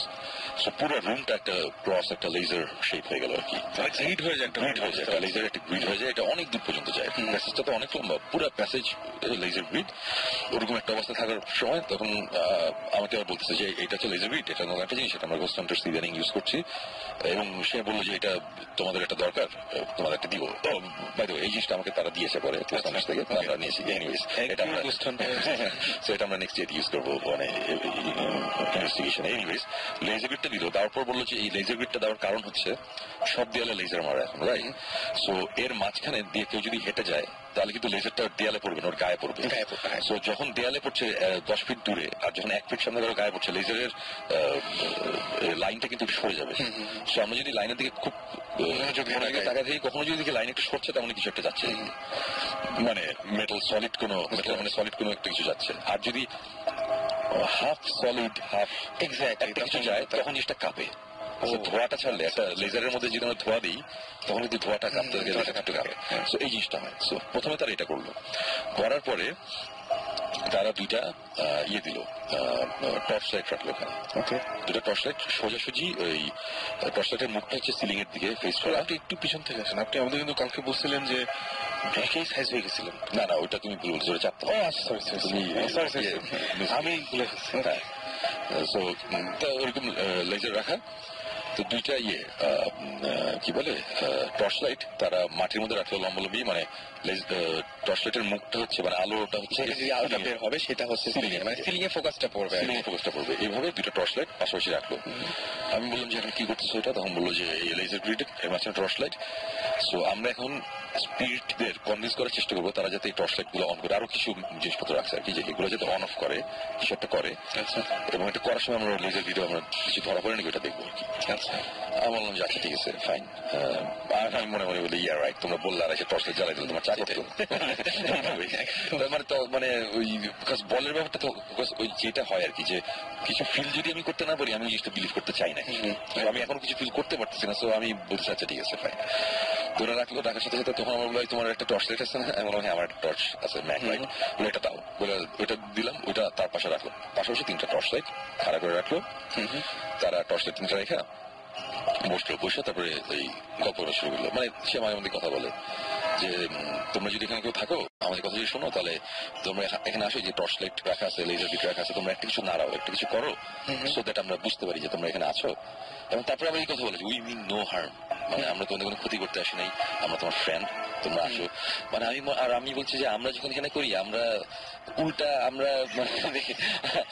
আমরা বুঝানোর মানে উল্টা করি আর কি। ওরা আমরা চাই এখানে না থাকুক বা চলে যাক, এখানে চলে যাবে না, মানে আসো, বাট মানে এরা বলতেছে যে আমাদের ভয় পাওয়ার কিছু নেই, আর আমাদের ভয় পাওয়ার কিছু নেই, এটা কেমন কথা? আমার কাছে ওদের টেকনিকটা অন্যরকম, মানে কিন্তু আমার ইন্টারেস্টিং। মানে মানুষই বলছে যে মানুষকে ভয় পাওয়া, আমাদের ভয় পাও না, আসো, কোনো অসুবিধা নেই। আর উল্টা দিকে আমরা বলি যে আমাকে ভয় দেখিও, ওইটাই আর কি, সেটাই। সো এনিওয়েজ তারা এরকম করতেছে। এবং আমরা স্লাইটলি এগ্রেসিভ, আমরা সাহস থাকলে আমরা একটু বলি হ্যাঁ সাহস থাকলে, মানে আমরা একটু এগ্রেসিভ, মানে আমরা একটু বাজে ব্যবহার করি, সেজন্যই বোধহয় আমাদের প্যারাটা রাখবো না, প্যারাটারা জানি না, বাট এই ব্যাপারটা নিয়ে আলাপ করতেছিলাম ওদের সাথে। ওরা বলেছে ওখানে এই জিনিসটা করো না, মানে ওদের খ্যাপানোর তোমার দরকার নেই, তোমার খ্যাপানোর দরকার নেই, তুমি ফ্রেন্ডলি ভাবে ওইভাবে তুমি যদি কথা বলো, যদি গুড স্পিরিট হয়, তাহলে ও আসবেই, এসে তোমাদের দেখা দিবে যে হ্যাঁ আমরা আসি। তোমাদের তো এই জিনিসটা রেকর্ড করা, ডকুমেন্ট করা দরকার, ডকুমেন্ট তোমরা এমনি করতে পারবে, চেতায় দিলে কি দরকার, মানে এটা খারাপ দেখায়। যেমন আরেকটা চ্যানেল আছে, আরেকটা অনুষ্ঠান আছে গোস্ট অ্যাডভেঞ্চার্স। গোস্ট অ্যাডভেঞ্চার্স এর ট্যাকটিসটা ছন্দ, ওরা অকথ্য ভাষায় গালাগালি করে, ওগুলো পরে কিন্তু কাইটা দেয়, ওগুলো সব টিভিতে দেখেন, ওরা জঘন্য কথাবার্তা বলে, আর সবগুলোর মানে মেজাজ খারাপ করে দেয়, তারপরে দৌড়ানি খায়, আবার ওরা দৌড়ানি খায়, এইটা জিনিসপত্র হয়। তো এখানে তারা খুব ভদ্র হয়ে কথা বলতেছে যে আসো, এই করো, এইগুলো বলতেছে। আমরা বসেছি 10 মিনিট 15 মিনিট, 45 মিনিটস পার হয়ে গেছে। মানে বসে থাকার অভ্যাস আমাদের আছে, আমরা একবার সিলেটের একটা ইনভেস্টিগেশনে আমরা 3 রাত বসেছিলাম, তারপরে 1 রাতের জন্য ঢাকা আসছি, 1 রাত পরে আবার গিয়ে আবার 3 রাত বসেছিলাম, এরকম আমাদের 4th টাইমে গিয়ে আমাদের এক্সপিরিয়েন্স আছে। তো এই জিনিসটা আমরা পারি বসে থাকতে, এটা আমরা করতে করতে অভ্যস্ত 1.5 বছরে। বসে আছি, বসে থাকতে থাকতে হঠাৎ করে মানে খুব অসম্ভব রকম একটা জিনিস হলো, সেটা হচ্ছে যে এত লেজার গ্রিডের মধ্যে কোন লেজার কাঁপতেছে না কাঁপতেছে এটা তো আমার বোঝার কথা না, মানে আর ওরা এক্সপার্ট। সো হঠাৎ করে বলেছে কি যে লোকের দিক গ্রিড বলতেছে, আমার যে কোথায় মানে বিশেষ করে বলছে সুইচে দেখো এইগুলো বলতেছে, কিন্তু ওর কথা শেষ হয় নাই। ওর কথা শেষ হওয়ার আগে ঠাস করে আমার টর্চ লাইট অন হয়েছে আমার চোখের সামনে একটা টর্চ, আমার টর্চ লাইট, এটা গোস্টন কার্সের টর্চ লাইট না, এটা মানে হোম ডিপো থেকে কেনা নতুন একটা টর্চ লাইটটা চোখের সামনে অন হয়েছে। এবং তখন অন হওয়ার সাথে সাথে আমার সাথে তমাল সে বলতেছে শোভ ভাই টর্চ লাইটটা অন হয়ে গেছে, আপনি দেখতেছেন? আমি বলছি হ্যাঁ অন হয়ে গেছে। মানে আমরা বলতেছি এটা কি, মানে কেউ নাই সামনে, কেমন টর্চ লাইট অন হবে কেমন? এবং এটা হচ্ছে একদমই মানে ওদের কিছু হলে হয়তো কোনো একটা ঝামেলা থাকতো বা কিছু, এটা আমি এটা আমাদের টর্চ লাইট, আপনার টর্চ, হ্যাঁ সেটাই আপনার টর্চটা অন হলো এবং আমরা তখন বসে আছি যা ঠিক আছে। তখন এমি বলে কি যে এই টর্চটা অন হয়ে গেছে, আমরা বুঝতেছি সে জোরে জোরে বলতেছে এটা ম্যাল ফাংশনের কারণেই হতে পারে। সো টর্চটা যদি অফ হয়ে যায় তাহলে বুঝবো যে একটা কিছু আছে। ওর কথা শেষ হয়নি, টর্চ লাইট অফ হয়ে গেছে, মানে কথাটা শেষও করতে দেয়নি, টর্চ লাইট অফ। তারপর বলতেছে কি যে পাশে একটা পার্পল কালারের একটা টর্চ লাইট ছিল, এটা ওদের বলছে পার্পল টর্চ লাইটটা যদি জ্বলে তাহলে খুব ভালো হয়, তোমরা একটু পার্পলটাও জ্বালাও তাহলে আমরা বুঝবো, আমরা পুরো বেশি হবে এটা তোমরা একটু জ্বালাও। মানে ওরা পুরো মানে নর্মাল ফ্রেন্ডের মতন, যে এই বাংলাদেশ থেকে এসেছে এত দূর থেকে ওদের দেখতে আসছে, তোমরা একটু কিছু করে দেখাও। মানে এখন মানে বাসায় গেছি, হ্যাঁ মা তুমি গান গাইতে পারো একদম, হ্যাঁ মানে আমি খুব অবাক এবং বিশ্বাস করবো না চোখের সামনে পার্পল টর্চ লাইট অন হয়েছে। এবং আমি তখন বলেছি যে এগুলো কি হচ্ছে, মানে ওইটাই আমি বলছিলাম যে এটা যদি ওদের টর্চ লাইট হতো, ওদের জিনিস হতো, এটা আমি পাত্তা দিতাম না, আচ্ছা ঠিক আছে এগুলো বহুত আছে, এগুলো বুঝি, আমরা হাইটেক। কিন্তু এই জিনিস আমার টর্চ লাইট ওরা কেমনে অন করবে সেটা আমি এখনো জানি না, এবং কেমনে অন হলো এটা জানি না। এই একটা ইনসিডেন্টের পরে তারপর থেকে আমি, তখনও কি আপনি কোনো কিছু ফিল করছিলেন না? তখনও আমি অ্যাকচুয়ালি কিছু ফিল করতেছি না। আচ্ছা, আমি দেখে একটু অবাক হয়েছি যখন ওই টর্চ লাইট অন অফ হয়েছে, তখন আমি বলতেছি যে এটা কি হচ্ছে এরকম একটা জিনিস। আচ্ছা, এসব জিনিস হওয়ার পরে আচ্ছা ঠিক আছে ফাইন, দোতলায় 3 তলায় আমরা অনেকক্ষণ ছিলাম, থাকার পরে 3 তলায় অনেকক্ষণ আসি, থাকার পরে আমরা এখন করবো 4 তলায় যাবো। তো 4 তলায় যাইতে যেতে আমার স্টিভ বলতেছে যে 4 তলাটা হচ্ছে খুব বাজে, আমার 4 তলায় ইউজুয়ালি যেতে ভালো লাগে না। আমি বলি যে এরা বলতেছে 4 তলায় যেতে ভালো লাগে না, এটা কেমন হতো, এটা কেন কিসে ওই না তেমন কিছু না, বাট মানে I feel uncomfortable whenever I been there, মানে it was different. ঠিক আছে ফাইন, 4 তলার কি হবে, মানে আমি ততক্ষণে মানে ভয়ও পাইতেছি, একটু অবাক হচ্ছি, কিন্তু তারপরে একটা কিন্তু মানে এটা একটা বড় একটা টিভি চ্যানেলের লোকজন, এদের কাজ হচ্ছে ম্যাজিশিয়ানের মতন ম্যাজিক দেখানো বা ভয় দেখানো। সো এদের হয়তো বা হাইটেক অনেক কিছু আছে যেগুলো আমাদের নাই। সো মানে একটা কোশ্চেন কিন্তু তখনও ছিল।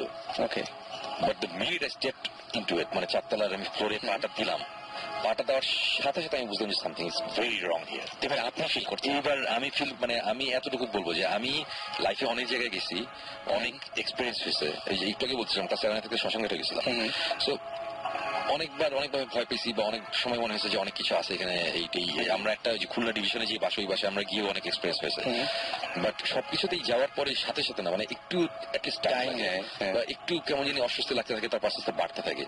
বাট দ্য মিনিট মানে আমি 4 তলায় আমি জাস্ট পাটা দিয়েছি ফ্লোরের মধ্যে, মানে আমি স্টেপ অন ইট, মানে আমার মনে হয়েছে যে সামথিং ইজ ভেরি রং, মানে 4 তলাটা প্রবলেম আছে, মানে সাথে সাথে আমার মনে হচ্ছে যে খুবই খারাপ একটা জায়গায় আমরা আছি, এই জায়গাটা ভালো না। আমি জানি না কেন আমার এটা হয়েছে, বাট এটা হয়েছে seriously, I am not joking, I am not kidding. এটা আমার এখানে কনভিন্স করার কিছু নাই, যাদের বিশেষ করে করবে যারা করবে না, বাট আমি ফিল করেছি যে something is very wrong here. এবং ওই সিঁড়িতে আমরা প্যাসেজটাতে উঠলাম, প্যাসেজে ওঠার পরে আমরা সিঁড়িটাতে যেখান দিয়ে উঠলাম ওটার ডান দিকে, মানে আমরা মাঝখানে উঠেছি বিল্ডিংটার। সো ডান দিক দিয়ে প্যাসেজের লাস্ট মাথা আছে, বাম দিক দিয়ে প্যাসেজের লাস্ট মাথা আছে, আমরা মিডলে একটা জায়গা দিয়ে সিঁড়িতে 4 তলায় উঠলাম। ওঠার পরে আমি জাস্ট ডান দিকে তাকিয়েছি, মানে আমি সিঁড়িতে প্যাসেজে উঠলাম, ওঠার পর একটা লম্বা একটা প্যাসেজ, মানে লম্বি। সো আমি প্যাসেজের ডান দিকে তাকিয়েছি লাস্ট মাথা পর্যন্ত।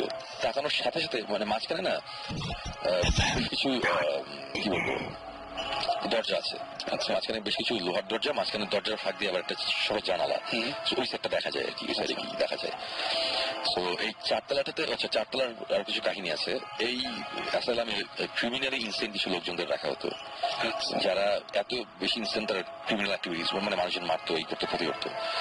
পুরো বদ্ধ পাগল যাদের বলে আর কি, যাদের ওই যে বেরি দিয়ে বা 4 তলায় একটা সেকশন আছে, ওখানে ওদের রাখা হতো। এবং একটা লোক আরেকটা পেশেন্টকে ওই প্রচন্ড ভাবে মারতে মারতে অজ্ঞান করে ফেলে, তারপরে মাটিতে ফালানোর পরে একটা স্টিলের খাট ছিল, খাটের পায়া দিয়ে মানে খাটটা দিয়ে বাড়ি দিতে দিতে ওর মাথা পুরা ছাতলায় ফেলছিল আর কি। এইভাবে মারছিল একজনকে, তারপর আরেকজন আসলে ওকেও স্টার্ট করছিল। মানে অনেক বাজে বাজে ঘটনা আছে এখানে। তো এই জায়গাটা এমনি একটু অন্যরকম। এই ঘটনাগুলো অ্যাকচুয়ালি আমি শুনেছি পরে, তখন জানতাম না যখন ঢুকছিলাম আর কি চারতলায়। সো ঢোকার পরে চারতলায় আমি জাস্ট ডান দিকে তাকানোর সাথে সাথে আমার মনে হচ্ছে অনেক দূরে, মানে প্যাসেজের লাস্ট মাথায় আমি একটা কিছু দেখছি, মানে গ্রিন কালারের সবুজটা মানে ড্যাম্প টাইপের সবুজ না, বেশ বেশ ব্রাইট উজ্জ্বল ধরনের সবুজ, লেজারের মতো অনেকটা এরকম ধরনের জোনাকি বা জোনাকির চেয়ে জোনাকিটা ঘোলা, একটু একটু ঘোলা, এটা স্টার টাইপের। এটা বেশ ব্রাইট, এটা আমি ঠিক বুঝতে পারছি না, বেশ ব্রাইট। একটা আলো না, কি বলবো, অনেকগুলো মানে একটা না, প্রায় 12-14টা ছোট ছোট আলো টাইপের। মানে 12-14টা জোনাকি পোকা যদি অনেক ব্রাইট হতো, অনেক সবুজ হতো, এবং তারা যদি প্রচন্ড ফাস্ট উড়াউড়ি করতে পারতো, তাহলে যেরকম একটা জিনিস হয়। ওকে, ভয়ঙ্কর ভাবে লাফালাফি করছে আকাশের মধ্যে, মানে প্যাসেজের মধ্যে লাস্ট মাথায়। আমি ওটা দেখেই আমি জাস্ট আমার স্বভাব অভ্যাসবশত আমি দৌড় দিছি এখানে দেখার জন্য, জিনিসটা কি, আমার এটা বের করতে হবে। যদি কি হয় যে এরকম দিকে একটা দৌড় দিই, সাথে সাথে জিব্রান আর সাকিব দৌড়ে আসতে থাকে সামনে, এরকম একটা ব্যাপার থাকে। কিন্তু আমি যখন দৌড়ানো শুরু করলাম বুঝলাম আমার সাথে কেউ নাই, এখানে তো পজিটিভ নাই, আমি একা। আমি দৌড়াইতে আমার পাশে তমাল ছেলে ছিল, আমি তমালকে জাস্ট বলছি, তমাল তুমি দেখছো? তমাল বলে হ্যাঁ সময় দেখছি। আচ্ছা, আমি দৌড়েছি, তমালের সময় থামেন কেউ নাই, থামেন। আমি তো তখন দৌড়ে অনেকখানি চলে গেছি, দেখলাম যে তমালও আসছে না। ঠিক ওই সময় স্টিভ দূর থেকে কোথা থেকে যে দৌড়ে আসতো, আইসা বললো যে মানে সেও দেখছে আর কি। আমরা দুজনেই তখন দৌড়, ওর হাতে ক্যামেরা, ও দৌড়াচ্ছে, আমি দৌড়াচ্ছি, দৌড়ে লাস্ট মাথায় গেলাম। লাস্ট মাথায় যাওয়ার আগেই লাইটটা নাই, হঠাৎ করে নাই, রাস্তা পুরো ভ্যানিশ, লাইটটা নাই। আমরা ওখানে দাঁড়ালাম, বললাম যে এটা কি, বলে যে এর আগের বার যখন আমরা আসছি আমাদের বেশ কিছু এক্সপিরিয়েন্স আছে, বাট এই জিনিস আমরা আগে কখনো দেখিনি, এটা আমরা ফার্স্ট দেখলাম। আচ্ছা, এটা প্রথম কি হলো, তো ডকুমেন্টেশন কতখানি হয়েছে জানি না, বাট যতখানি হয়েছে মানে ওরা খুব একটা খুশি না যে পুরোপুরি হয় জিনিসটা ভিডিও করতে পারেনি। বাট এটা নিয়ে আমরা তখন অনেকক্ষণ কথা বলতেছি, এবং ততক্ষণে কিন্তু আমি এতটুকু টের পেয়ে গেছি যে এই ফ্লোর মানে এই ফ্লোর একদমই নিরাপদ না আর কি, মানে ওই টাইপের এই ফ্লোরের প্রবলেম আছে। তো তখনই অ্যাকচুয়ালি আমি কথা বলা শুরু করলাম যে এই ফ্লোরে কি হয় না হয়। তখন আমাকে বললো যে এখানে ফিমেল ইনসিডেন্টদের রাখা হতো, এখানে এইভাবে 2টা মার্ডার হয়েছিল একটা রুমের মধ্যে, ওই রুমের মধ্যে এই হয়েছে। তারপরে যে রুমের মধ্যে মার্ডার, ওই রুমের মধ্যে ঢোকার পরে আমরা তো সব রুমে যে ছবি টবি তুলতেছি, হ্যাঁ, তো ওই রুমের ওই ডিজিটাল ক্যামেরার ছবি ওই রুমের ছবি তুললো। ছবিটা হচ্ছে আমি আর হচ্ছে তমাল ছেলেটা, সে আর ছবিটা তুলতেছিল হচ্ছে যে স্টিভ, সো আমার সাথে ট্যাঙ্গো আরেকজন আছে, আমরা 3জন দাঁড়ায় আছি। তো ছবি তুললো তুইরা, সে একটা মুখ দিয়ে একটা বাজে ভাষা বললো যে ওয়াট দ্য হেল টাইপের একটা জিনিস বললো, যে হেল বলা নেই, অন্য জিনিস বলছে। বললাম যে কি ব্যাপার, বলে যে ছবি আসেনি, বলে দেখলাম যে পুরো সাদা, মানে ছবিটা হচ্ছে ওভার এক্সপোজ হয়ে যেটা হয়, পুরো সাদা একটা ছবি আসছে। আমি বললো যে আবার তুলো, সেকেন্ড টাইম ছবি আসলো না, থার্ড টাইম ছবিটা, এটা তো অটোমেটিক ক্যামেরা ছবি উঠছে, ভুলার কথা না। তো 2-3বার হলো, এবং ওই যখন ওভার এক্সপোজ 2বার ছবি হলো, হওয়ার সাথে সাথে দেখলাম সবাই সবার দিকে তাকাচ্ছে। আমি বললাম যে তারা নিজেরা একটা কিছু করতেছে, যে সামথিং ইজ রং। এবং ওই টিমের বাকি ছিল যে ওদের ওয়্যারলেস করলো, ওরা আবার আসলো, তখন আবার ওই 6-7 জন আমরা একসাথে হয়ে গেলাম। হওয়ার সাথে সাথে তারা দেখলাম যে এখানে ওই যাবতীয় ইকুইপমেন্ট বসানো শুরু করছে। আমি তখন বললাম যে এটা কি হতেছে, ওরা ততক্ষণ ইলেকট্রোম্যাগনেটিক ফিল্ড সব বের করে মাপা শুরু করছে, যে বললো যে এখানে প্রবলেম আছে। আমি বললাম যে এই এতক্ষণে পাইছে, আমি বললাম যে এই জিনিসটা আমি তোমাদের বলতেছি যে 4 তলায় প্রবলেম আছে, আমি তোমাদের 1 তলা 2 তলা 3 তলা ভুয়া, এখানে কিছু না, ওই এক জায়গায় খালি বল নড়ছে কি নড়ে নাই, ওই লাইট জ্বলছে কি চলে নাই, আমি বুঝি না, এগুলা হয়েছে, কিন্তু এইখানে কিছু আমি এখন ফিল করতেছি, এতক্ষণ আমি কিছু ফিল করিনি। ওকে, ওই টিমও তখন সিরিয়াস হয়ে গেছে, আচ্ছা ঠিক আছে এই ব্যাপার হাবি যাবি এগুলো হইতে হইতে। তারপরে আমরা যেটা করলাম যে আমরা ভৌতিস্ত যেটা করি, এরাও ওটা করে, দেখলাম যে 2 ভাগে ভাগ হয়ে গেল, আলাদা 2 ভাগ হয়ে গেলাম। এক ভাগে হচ্ছে আমাদের সাথে ছিল হচ্ছে স্টিভ আর আরেকটা ছেলে, ঘোস্ট হান্টার্স এর ক্রু টাইপের কেউ, মেইন কেউ না, ছিল এমি আর ট্যাঙ্গো, ওরা ছিল ঘোস্ট হান্টার্স এর, বাকি 2জন ছিল আমাদের এই টিমের মধ্যে। আমরা এখানে বসেছি, আমরা কথাবার্তা বলতেছি, আলাদা হয়ে গেছে, আরেকটা টিম আলাদা। তা ওই 4 তলার প্যাসেজের ওইখানে আমরা বসা, মাটির মধ্যে বসলাম, আবার বসে থাকতে থাকতে ওরা কথা বলা শুরু করলো, যে ততক্ষণে কিন্তু সবকিছু মোটামুটি কি বলবো এটারে, যে কমপ্লিট সব হয়ে গেছে। আমরা বসে আছি, তখন তারা বলতেছে, হঠাৎ করে স্টিভ বলা শুরু করছে যে ওই আমরা জানি তোমরা এখানে এক্সিস্ট করো, এখানে আছো, আমরা জানি ওই যে সেম জিনিস we mean no harm, but ততক্ষণে কিন্তু আমার কিন্তু ভিতরে কিন্তু খবর হয়ে গেছে উই মিন নো হার্ম মানে কি, আমার তো মনে হচ্ছে এরা উল্টা বলবে যে তোরা এখানে কি আছে। হ্যাঁ, তো এরকম একটা অবস্থা। তো ওরা খুব কুললি বলতেছে যে কোনো এরাই তোমরা আসো, তোমরা দেখা দাও, আমাদের সামনে আসো, একটা কিছু করো, সো দ্যাট আমরা বুঝি তোমরা আছো, এটাই তোমরা আসো, এই টাইপের করতেছে। তা এই কথাবার্তা চলতেছে হঠাৎ করে টাং করে একটা আওয়াজ হয়েছে অনেক দূর থেকে, মানে জিনিসটা একটা লাস্ট মাথায় আওয়াজটা কিরকম আমি বলি, কোনো ওই পাইপ, পানির পাইপ বা এইসব কিছুর মধ্যে যদি রড দিয়ে আমরা বাড়ি দিই একটা আওয়াজ হয় না, একটা টাং, একটা একদম, হ্যাঁ ঠিক ওই একটা আওয়াজ, এবং আওয়াজটা অনেক দূর থেকে, মনে হচ্ছে কি যে প্যাসেজটা করে লাস্ট মাথা থেকে আসছে। আচ্ছা, ওখানে একটা আওয়াজ আসলো, যে আচ্ছা এটা যে কোনো আওয়াজ হতেই পারে ব্যাপার। তারপরে ধাপ করে একটা আওয়াজ, বুঝলাম যে এটা আরেকটু সামনে। ওকে, তারপরে আবার ধাপ একটা আওয়াজ সামনে, তারপরে হাঁটার আওয়াজ, একটা কিছু হাইট আসতেছে, আচ্ছা আওয়াজটা বন্ধ হয়ে গেল। তারপরে এরকম একটা জিনিস হলো যে মানে পুরোপুরি ভাবে আমি ফিল করতেছি যে রাসেল, এই যে আমার কিন্তু এখন বুঝলাম, তুমি এটা দেখতে পাচ্ছ নিশ্চয়ই। একদম একদম, আমি দেখতে পাচ্ছি, পুরো আমার সামনে দেখতে পাচ্ছি, বুঝলাম। আমার এখনো লং বাড়িয়ে গেছে, আমার এখনো ফিলটা মনে আছে যে তখন মনে হচ্ছে যে খুব খারাপ একটা কিছু, অশুভ একটা কিছু একটা জিনিস আসতেছে আমার সামনে, আসতেছে, কিন্তু আমরা কিন্তু কাউকে দেখছি না। মানে আমি তখন পুরোপুরি স্টিভ বসে আছে আমার পাশে, তমাল চুপ করে বসে আছে, স্টিভের চেহারা ততক্ষণ গোমরা হয়ে গেছে, মানে বুঝতেছি সামথিং ইজ রং, যে এখন এখানে একটা কিছু হইতেছে যেটা তারাও একটু এখন টেনশন ভয় পাচ্ছে বা কিছু একটা। সো একটা জিনিস প্যাসেজ থেকে, এবং ভয়ঙ্কর মানে আওয়াজগুলো যে হচ্ছে না, মানে এক একটা রুম ক্রস করতেছে আর মনে হচ্ছে কি তারা জানান দিচ্ছে যে এই রুম ক্রস করলাম, ঠাস একটা আওয়াজ করতেছে, ধাপ ধূপ এই করতে করতে আওয়াজ অনেক সামনে আসতেছে, মানে আওয়াজটা আস্তে আস্তে একেবারে আমাদের কাছে আসলো। আর ঠিক তখন ওই ভৌতিস বলতেছে গস্ট হান্টার্সের যে আরেকটা টিম, ওরা ঠিক অপোজিট জায়গা থেকে ওরা আবার ঢুকতেছে, ওরা ঢোকা শুরু করলো, প্যাসেজ মধ্যে আসলো, ওদের হাউকাউ কথাবার্তার সাথে সাথে আওয়াজটা সব বন্ধ হয়ে গেলো, সবকিছু চুপচাপ, কিচ্ছু না। সাথে স্টিভ বললো চুপচাপ, বললো, ওরা সাথে চুপ হয়ে গেল যে সামথিং ইজ হ্যাপেনিং, আমরা চুপ হয়ে যাই, সব চুপ, আমরা কেউ কোনো কথা বলতেছি না, আওয়াজটা সব বন্ধ। তারপরে হচ্ছে পায়ের আওয়াজ, কাঠের ফ্লোরের মধ্যে কেউ হাঁটলে যেটা হয়, ওখানে খালি পায়ে ওই কাঠের ফ্লোরের মধ্যে হাঁটতেছে,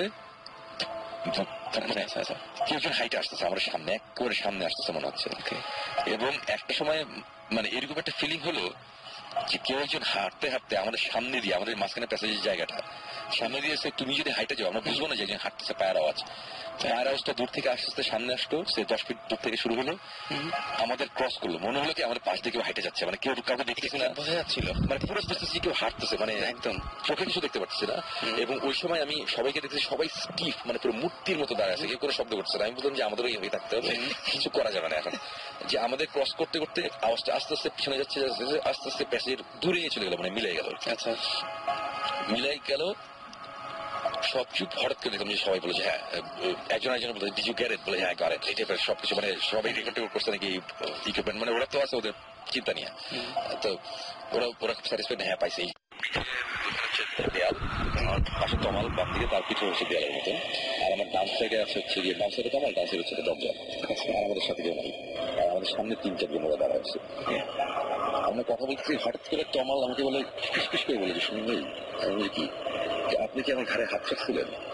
আমি বলি না ভাই, আমি তোমার ঘাড়ে হাত চাচ্ছি, শুনবি চলেন। আমি সাথে সাথে ঘুরলাম, দেখলাম যে এই ও ঘুরতে চলে না, আমিও ঘুরছি, এবং স্টিভ, ট্যাঙ্গো, এমনি সবাই বুঝছে সামথিং ইজ রং।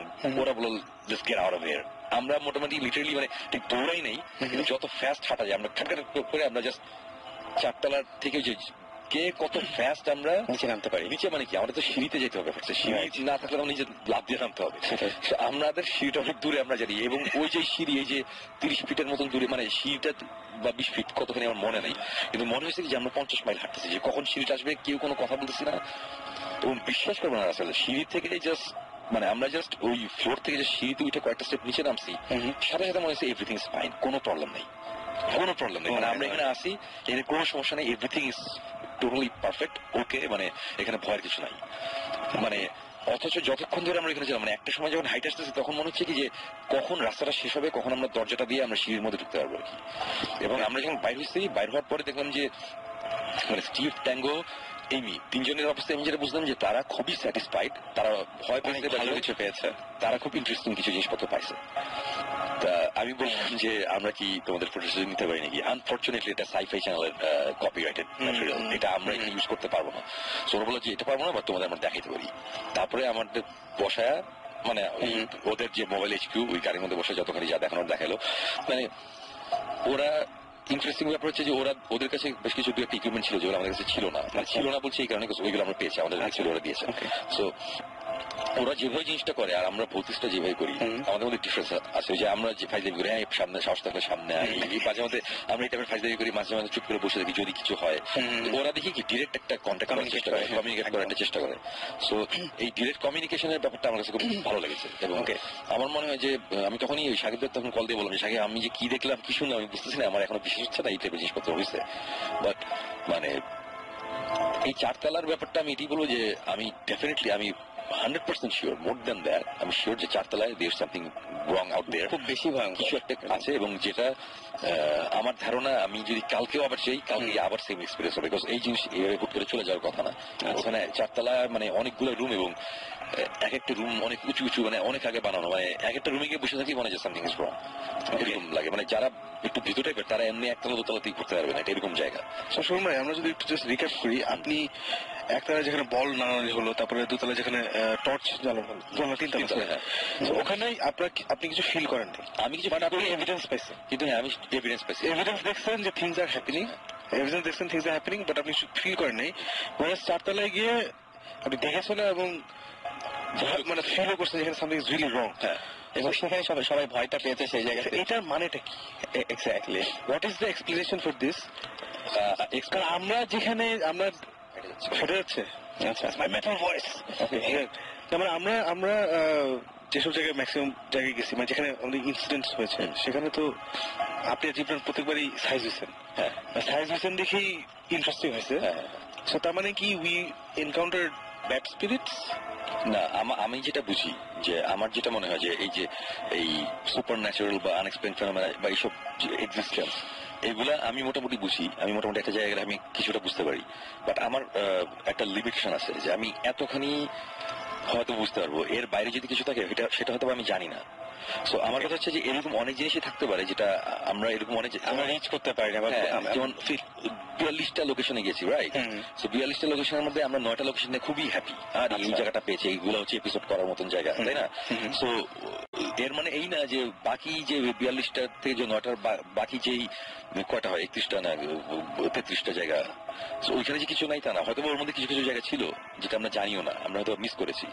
তো আবার আরেকটা ব্যাপার আছে যে আমি যতখানি এগুলো ফিল করি আমার চেয়ে বেশি করে আবার জিব্রান, মানে জিব্রান এরকম অনেক সাকিব তো মিলে অনেক জায়গায় জিব্রান বলতেছে সামথিং ইজ রং, একদম। এবং আমি তখন বলেছি যে না অ্যাকচুয়ালি না, আমার মনে হয় না। কিন্তু হোয়াট ইফ আসলে এখানে কিছু একটা উল্টোপাল্টা ছিল যেটা আমি বুঝি নাই, জিব্রান বুঝতে পারছে। জীবন ভাই আমি নিজে এটা দেখেছি, জীবন ভাই অনেক দ্রুত বুঝতে পারে এবং তারপরে ফল ভোগ করতে হয়।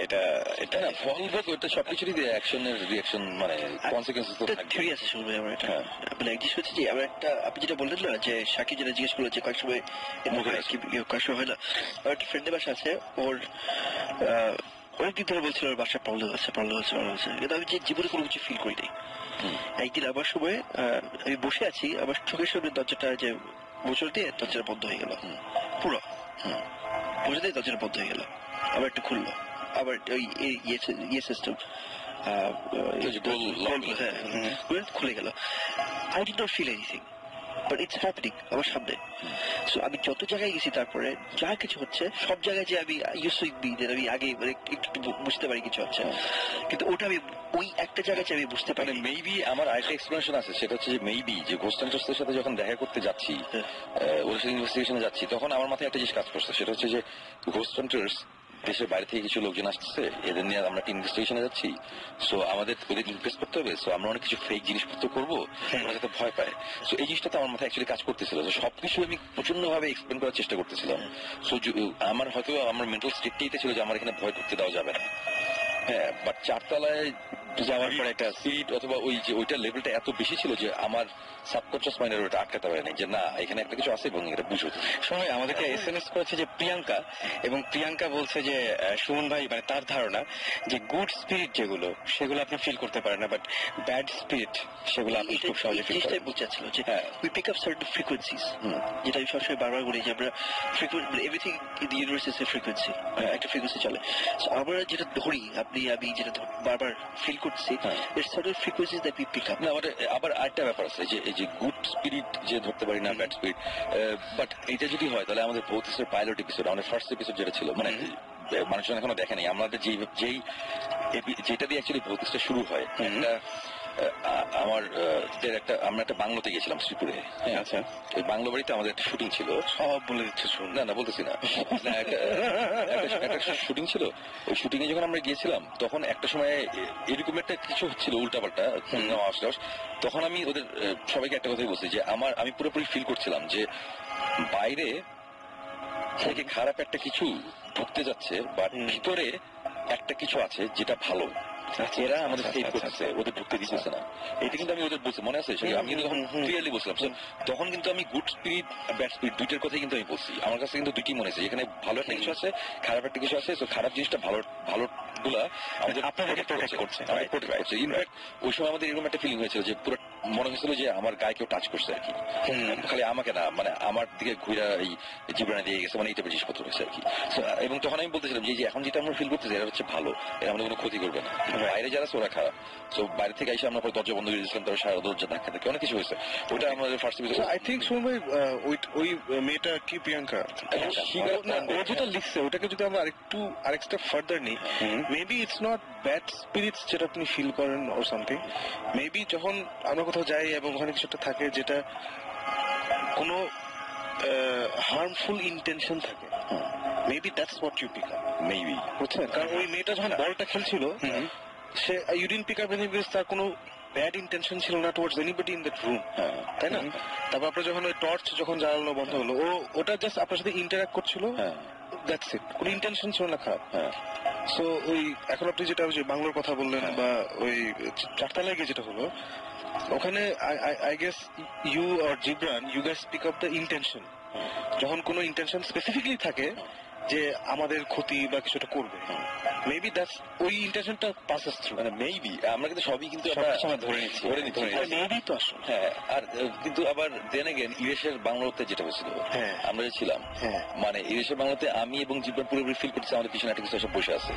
সে দূর দিয়ে যখন চলে গেছে জিনিসটা, দূরে যখন চলে যাচ্ছিল, যেই প্যাথওয়ে দিয়ে যাচ্ছে, আমি বলতেছি যে ঠিক আমাদের পিছন বরাবর সেটা চলে যাচ্ছে, এবং ঠিক এই পিছনে এসে 50 ফুট 60 ফুট দূরে একটা কুকুর ছিল, শুয়েছিল। আচ্ছা, কুকুরটা হঠাৎ করে খাও করে চিৎকার করে কান্না শুরু করলো। মানে আমি তখন বললাম যে ক্রস করলো, কুকুরটা টের পাইছে। এই যে ওর কি ইন্টেনশন ছিল জানি না, আমরা তো ওর তো ঘুরে ফিরে বেড়াচ্ছিল, ওর তো আমাদের কোনো ক্ষতি করে না, বাট আমরা বুঝতেছিলাম একটা কিছু আছে। না, নিশ্চয় maybe he was irritated, maybe he or it or whatever, maybe তার ম্যাচ খারাপ হচ্ছে যে রাত বিরেতে আমাদের ঘুমানোর কথা, ওখানে গিয়ে ওকে ডিস্টার্ব করছে। আচ্ছা, মানে আপনি যখন ঘুমাইতেছেন তখন গিয়ে ধরেন পাশের রুমে ধাম ধুম করলে ম্যাচ খারাপ হবে না? কিন্তু এই টাইপের প্রাণীদের বলা হয় সবসময় যে সবসময় টের পায় বা কিছু একটা মানুষের চাইতে বেশি বোঝে, কুকুর এরকম টাইপের। হ্যাঁ, না মানে কুকুরের কথা বলতেছে না, বলছে যে ওই স্পিরিটটাই হয়তো ডিস্টার্ব ছিল, ও হয়তো বা ম্যাচ খারাপ ছিল, এই কারণে হয়তো আমরা টের পেয়েছি। হতে পারে। মেইন ব্যাপারটা হচ্ছে যে অ্যাকচুয়ালি কিসে জিনিসটা ট্রিগার করতেছে আমি জানি না, বাট আমি এতটুকু বলবো ওই ট্রান্স আলাগানি লুনাটিক অ্যাসাইলাম ওয়েস্ট ভার্জিনিয়াতে যেটা আছে, মানুষজন এটা যদি অনলাইনে সার্চ দেয় তাহলে পাবে। আমি ডিক্যাপ্রিও একটা মুভিও দেখেছি, শশাঙ্ক বা এরকম টাইপের কিছু, শাটার আইল্যান্ড। শাটারল্যান্ডের সাথে মিল আছে, মানে অনেক, মানে জায়গাটা, যে জায়গাটার বর্ণনা দিচ্ছেন, হ্যাঁ ওই যে ক্যাসেল টাইপের একদম শাটার আইল্যান্ডের যে সিনগুলো, সেই সিনগুলো খুব কাছাকাছি। গোস্ট হান্টার্স ওয়েবসাইটে ওই জায়গাটা আছে, ওই লুনাটিক অ্যাসাইলামের নামটা এখন নেই, ওই সময় উঠে দিচ্ছে না, উঠে দিচ্ছে। এবং শুনে আমি একটা কথা বলবো যে প্রশ্ন আমার নিজেও জানতে ইচ্ছা করছে যে যখন কিনা মানে এরকম তো অনেকেই আমাদের SMS গুলো দেখলে বোঝা যায় যে অনেকেই অনেক কিছু দেখেন, অনেকে অনেক পরিস্থিতির মধ্যে পড়েন। আসলে কি করা উচিত ওই মুহূর্তে যখন সে ফিল করছে হ্যাঁ এখানে কিছুটা আছে বা কোনো ঝামেলা হচ্ছে, ফার্স্ট অফ অল কি করা উচিত তার, তখন কি করা উচিত? আমার হয় না যে হাত কেটে গেলে একটা ফার্স্ট এইডের একটা কোনো ব্যাপার থাকে, কি করা উচিত? সবকিছুতে অ্যাকচুয়ালি মানে ফেইথ এটার মধ্যে একটা বড় পার্ট প্লে করে। এখন আমি যদি ইসলাম ধর্ম বিশ্বাস করি বা আমি হিন্দু ধর্ম বিশ্বাস করি বা যে যেটা করি সব রিলিজনেই কোনো না কোনো একটা সিস্টেম বলা আছে যেটা ফলো করতে, ওটা করতে হবে। আর যে এগুলা কিছু বিশ্বাস করে না, আমরা একটু ক্লিয়ার করে বলি, ফর এক্সাম্পল আয়াতুল কুরসি, আমি ডেফিনেটলি বলবো যে মানে আমি তো মুসলিম, আমি আমারটা জানি যে তিন কুল যেটা বলে আর কি, সূরা ফালাক, সূরা নাস, এগুলা পড়লে ইখলাস এগুলা পড়া দরকার। আয়াতুল কুরসি একটা সিরিয়াস ব্যাপার, এবং এই আয়াতুল কুরসি আমার ধারণা এইসব সূরাটা আমার ধারণা আমাদের অ্যাটলিস্ট অন্য কাউকে না হলে আমাকে অনেক হেল্প করছে অনেক সময়, অনেক প্রবলেম থেকে। সো এইটা একটা ব্যাপার। আর আরেকটা জিনিস হচ্ছে যে যত যাই হোক আমার কথা হচ্ছে যে এই ব্যাড স্পিরিট বলি বা জিন বলি, এদের হয়তো বা অনেক ক্ষমতা আছে, বাট এর মানে এই না যে এরা আমাদের চড়াই খাবে সারাক্ষণ আর আমরা ভয় পাই করতে থাকবো। এটা পসিবল না। এটা যদি হইতো তাহলে এতদিনে পুরো পৃথিবী রুল করতো জিনরা, মানুষরা করতো না। রাইট। সো আমরা যদি চিন্তা করি যে ওদের অনেক ক্ষমতা, ওরা অনেক কিছু করতে পারে, যেটা অ্যাকচুয়ালি ব্যাপারটা ঠিক না। আমাদেরও অনেক ক্ষমতা আছে, আমরা অনেক কিছু হ্যান্ডেল করতে পারি, আমরা পারি দেখেই আমরাই রুল করতেছি পৃথিবী, অন্য কেউ করতেছে না। সো এই জিনিসটা যদি মাথায় থাকে, ওইভাবে যদি হ্যান্ডেল করা হয় তাহলে খুব ফাইন, মানে খুব সুন্দরভাবে আমার মনে হয় জিনিসটা হ্যান্ডেল করা যাবে। মেইন ব্যাপারটা হচ্ছে ফেইথ, মেইন ব্যাপারটা হচ্ছে বিশ্বাস, এবং একটা হচ্ছে ভয়। একজন মানুষের ভয়ের লেভেল এক রকম, কেউ অনেক ভীতু, কেউ আমি নিজেকে খুব সাহসী বলতে পছন্দ করি, বিকজ আমি একসময় ছোটবেলায় আমি তো অনেক ভীতু ছিলাম, আমি টুকটাক অনেক কিছুতে ভয় পেতাম। আর এখন ভয় বলে কোনো জিনিস অ্যাকচুয়ালি খুব একটা এক্সিস্ট করে না আমার লাইফে, মানে আমার কিছু যায় আসে না। সো আমার মধ্যে তো এই জিনিসটা আসছে, রাইট? সো অনেকে যারা ভীতু আছেন, যারা একটু ভয়টা পায় যে কি করবো না করবো, আমার ধরুন একটু সিরিয়াসলি চিন্তা করলে, একটু ডিপলি চিন্তা করলে আমার মনে হয় ভয়টা কাটানো পসিবল। ওকে, ডেফিনেটলি। ওকে, তো আমি একটা কথা বলছি, সপ্তাহ 2 সপ্তাহ আগে, যে যখন এরকম ভয়টা পায় তখন জোরে জোরে বলতে, you not welcome here, get out. আমার একটা কাজ হতো, জাস্ট ক্লিয়ারলি বলে দেওয়া যে ইউ নট ওয়েলকাম হিয়ার। হ্যাঁ, মানে আমি ওই যে আমি এই গল্পটা বলতে কয়েকদিন আগে বলছিলাম, আবার অনেক সময় উল্টা হয়। ওই যে সিঙ্গাপুরে একটা হোটেলে বলছিলাম না যে যে হ্যাঁ হাউস করলে জোরে কর, ওরে বাপে জোরে, মানে কয়েকটা দিন আগে না, এটা 10টা এপিসোড আগে। আচ্ছা, 10টা এপিসোড হতেই পারে না। আমি মাত্র 1 মাস দেশে বাড়ি ছিলাম ভাই। টাইম ফ্লোজ ডিফারেন্টলি, আপনি জেট লাগাচ্ছে না। আরেকটা জিনিস আমি জানতে চাই, যেটা মানে I wonder if you thought about this thing, যখন ওখানে ছিলেন, আমরা নিজের কিন্তু হাসাহাসি করি যখন গোস্ট হান্টার্স দেখি, যে ইংলিশে বলতেছে, বুঝতেছে, আমরা গিয়ে যদি ইংলিশে বাংলায় বলি তাহলে করে বুঝবে নাকি? এই এক্সপেরিমেন্টটাকে আপনি ট্রাই করছেন নাকি, যে ওখানে ইংরেজি ভূতের বাংলায় বলা? আমি খুব সিরিয়াসলি জিজ্ঞেস করছি, যদিও শুনতে জিনিসটা খুব হাসি না। এখন কথা হচ্ছে আমি গিয়ে তো আর ভূতের জিজ্ঞেস করি নেই যে ভাই, মানে এখন আমার কথা হচ্ছে যে 1850 সালে যেই ভূত, যে স্পিরিট, সে তো হোয়াটসঅ্যাপ ম্যান, এগুলা ডগ, এগুলো আপনি স্পিরিট, আপনি কিন্তু একটা জিনিস খেয়াল করছেন, আপনি কিন্তু পুরো জিনিসটা স্পিরিট, গোস্ট এইসব বুঝছেন, একবারও জিন বলেন নাই। হ্যাঁ, সো ডু ইউ বিলিভ ওরা জিন না এন্ড সামথিং এলস? ওরা জিন না something else? No, I don't believe that. You don't believe that? আচ্ছা, ওকে। আমার কাছে কয়েকটা এসএমএস আছে। প্রথম যে এসএমএসটা সেটা হিমু পাঠিয়েছে, এবং হিমু যেটা বলতে চায় সেটা হচ্ছে যে সে যখন ক্লাস 6-এ পড়তো তখন সে একটা লোককে স্বপ্নে দেখতো, এবং তিনি বলতেন যে তিনি তাকে কোন সমস্যা হবে এটা বলতেন, আবার কোনটা কিভাবে সমাধান হবে এটা বলতেন, এবং এই এক্সপিরিয়েন্সটা সে করেছে। আর সেকেন্ড যে এসএমএসটা অপু লিখেছে, সুমন ভাই, আমাদের এলাকায় একটা পন্ড আছে যেখানে প্রতি বছর একটা করে মানুষ মারা যায়। ওয়াই? প্রতি বছর একটা করে মানুষ কেন মারা যায় এটা তো সুমন বলতে পারবে না, সেটাই জানে না কেন। বাট ওই পন্ডে, ওই পুকুরে যদি উল্টো পাল্টা কিছু থাকে তাহলে ডেফিনেটলি এটা একটা ইন্টারেস্টিং সাবজেক্ট আমাদের জন্য হতে পারে। ইনফ্যাক্ট আমরা অলরেডি টাঙ্গাইল সাইডে একটা পুকুরের ইনভেস্টিগেট করতে আমরা গিয়েছিলাম। ওখানে স্টোরিটা খুব ইন্টারেস্টিং, এবং ঘটনাটা কিছুটা এরকম যেটা শুনলাম, যে প্রতি বছর একজন মারা যায়। বাট হয়েছে কি, এখন এটা অনেক কারণেই মারা যায়। আমি অ্যাকচুয়ালি আমরা তো এখানে বলতে পারবো না, অনেক কারণেই এটা অনেকে হতে পারে। হয়তো সাঁতার জানে না, প্রতি বছর একজন মানুষ যায় যে খুব আনফরচুনেট, সাঁতার তো অনেকেই জানে না, তারপর পুকুরে যায়। অথবা হয়তো পুকুরের নিচে কোন রকম গাছ লতা পাতা আছে, যেটা একটু ডিপে গেলে মানুষের পায়ে জুড়ে, গাছ লতা পাতার নিচেরটা এরকম হয়তো আছে না, এরকম যে আটকে ফেলে বা এরকম কিছু একটা হতে পারে।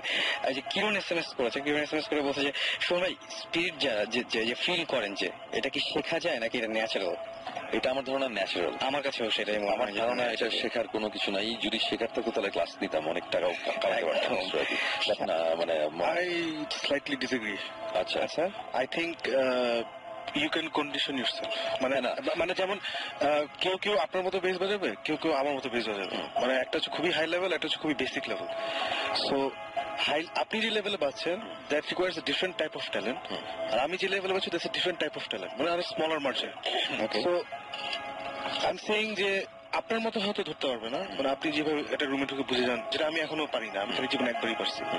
সো হয়তো আপনার লেভেলে পারবে না, কিন্তু হয়তো আমার লেভেলে পারবে, মানে আর নিজেকে যদি ট্রেন করে, নিজে যদি একটু চিন্তা করে যে আমার যেমন এই ভূত এফএম করার পর থেকে আমি ফের অনেক কিছু নোটিস করা শুরু করছি। কারণ আপনি তো ইউজুয়ালি আমাদের কেসগুলো যেটা হয় ইউ ডিল উইথ, যারা কথাবার্তা বলে you deal with, I don't deal with. এখানে এসে আসলে লিসেন টু, মানে ডাইরেক্টলি কথা বলছি লোকজনের সাথে। আই হ্যাভ স্টার্টেড এক্সপিরিয়েন্স লিঙ্কে যেগুলো আমি আগে নোটিস করতাম না, টু বি ভেরি মানে অনেস্ট। সো আই থিঙ্ক এগুলো নিয়ে চিন্তা ভাবনা করলে you can train your mind to notice certain things. Maybe আপনার লেভেলে হবে না, হ্যাঁ বুঝতে পারছি, বাট খুব বেসিক লেভেলে একটা তো হবে। ডিফারেন্স আছে যে not everybody is a musician, ঠিক না? Not everybody is a musician. So যার মধ্যে থাকে এই ট্যালেন্টটা, you can grow it, you can work on it and you can grow it, but ওটা প্রথম একটা স্পার্ক থাকতে হয়। মানে তার জন্য আমি বলছি, মানে আই এগ্রি উইথ একদিক বোথ সাইডস, বাট হ্যাঁ না বুঝতে পারছি। তবে আমার কাছে মনে হয় যে আমি যেরকম আমি আজকেও যেটা বলছিলাম যে আমি যখন মনে করছিলাম যে আচ্ছা কিছু একটা ঘটুক, আমি আজকে ভূত এফএম এ শেয়ার করবো এরকম কোনো কিছু আমার কাছে ছিল না। যে মুহূর্তে আমি মনে করেছিলাম সেই মুহূর্তে দেখা গেল যে কিছু একটা দেখা গেল, বা আজকে হয়তো এই জন্যই সবাই এইখানে আমরা যেটা আছি বসে, তাদের মধ্যে একটা কিছু একটা হয় বা কিছু একটা ফিল করি বলেই তো এখানে এরকম একটা ব্যাপার যে এই বিষয়গুলো নিয়ে কথা বলছি। তো আমার কাছে কেন মনে হয় আমি যাবো যে ব্যাপারটা আসলে ন্যাচারাল। আমার কাছে মনে হয় যে বোঝা না বোঝার ব্যাপারটা অনেকটা ন্যাচারাল, এবং এটা শেখা বা এভাবে বোধহয় হয় না, আমার কাছে মনে হয় তাই। হ্যাঁ মানে যেটাই হোক, মানে আমার কথা হচ্ছে যে এখন আমি যদি চিন্তা করি যে আমি গিটার শিখতে চাই, শিখলাম, জীবনে যেটা বলতেছিল যে একসময় আমি গিটার শিখাতাম, বেস গিটার শিখাতাম, অনেক আগে অনেক স্টুডেন্ট ছিল, আচ্ছা প্রত্যেক মাসে 30-40টা স্টুডেন্ট শিখাতাম। সো 30-40টা ভালো বেস গিটার কিন্তু বের হয় নাই, হ্যাঁ বেস গিটার কিন্তু বের হয়েছে 2-3টাই। সো বাকিরা হয়তো শিখতে চায় কিন্তু ওদের মধ্যে হয়তো জিনিসটা নাই, মানে শেখার। সো ওরকম হয়তো বা যারা শিখতে চায় ওদের মানে শিখতে চায় মানে জানতে চায় এটা কিভাবে কন্ট্রোল করার, এটার কোনো প্রপার কোনো গাইডলাইন, কোনো গাইড বুক এরকম কিছু নাই। আচ্ছা হ্যাঁ এটা আস্তে আস্তে অটোমেটিক ভাবে হয়েছে। মানে আমি নিজে আমার লাইফে আমি এরকম একটা সময় হয়েছে যে আমি একসময় খুব অসুস্থ ছিলাম, মানে আমার অনেক জ্বর, 104-5 ডিগ্রির মতন জ্বর উঠে যাচ্ছে। ওই সময় আমার কিছু হ্যালুসিনেশন হয়েছিল, এবং হওয়ার পরে আমি কিছু জিনিসপত্র দেখেছি, এবং দেখার পরে যখন আমি জ্বরটা যখন মানে কমে গেছে, তখন আমার মনে হয়েছে যে না আমি হয়তো বা কিছু একটা টাচ করতে পারতেছি অথবা কিছু একটা ফিল করতে পারতেছি অনেক বেশি। তো আমি একটু বিলিভও করার চেষ্টা করেছি যে না আমার হয়তো বা এখন থেকে হয়তো আমি আরো বেশি কিছু পারবো। মানে আমার একটা পুরোপুরি ভাবে একটা কনভারসেশন হয়েছিল একজনের সাথে। আচ্ছা আমার জ্বর ছিল অনেক বেশি, এবং ওর মধ্যে কেউ একজন আমাকে বলতেছে যে তোমার তো তোর তো হয়েছে, যাবার সময় হয়েছে, তোর বেশি সময় নাই, আমাকে একটা টাইমও বলে দিচ্ছে এই সময় নাকি মারা যাবো। আচ্ছা হ্যাঁ, এবং আমি বলতেছি যে তুমি কে, মানে আমার সাথে কথা বলতেছে কেন? তখন সে এরকম ভাবে কথা বলতেছে যে অ্যাজ ইফ সে আমার খুব ক্লোজ একজন আত্মীয় টাইপের কেউ, যে আমার যে একসময় মারা গেছে। আচ্ছা তা আমি তখন বলতেছি যে তুমিও হইতে পারো না, সে আমাকে তুই করে বলে না, সে কখন আমাকে তুই করে বলে না, সে আমাকে তুমি করে বলছে। আচ্ছা কিন্তু তারপরে সে আমার বলতেছে, আমি তখন লজিক খাটানোর চেষ্টা করতেছি। একটা সময় আমাকে বলতেছে যে আরে একটু আর কয়েক মিনিট মানে, এবং সবচেয়ে ইন্টারেস্টিং ব্যাপার ছিল কি যে সে আমার জ্বর তখন 102-102.5, ঠিক যেই টাইমটার কথা সে বলছে, সে 3-4 ঘন্টা পরের কথা বলছিল, ঠিক ওই টাইমের 10-15 মিনিট আগের থেকে আমার জ্বর বেড়ে যায়, এবং ওই স্পেসিফিক ওই টাইমে আমার জ্বর তখন প্রায় 105-এর মতো কাছাকাছি চলে গেছে।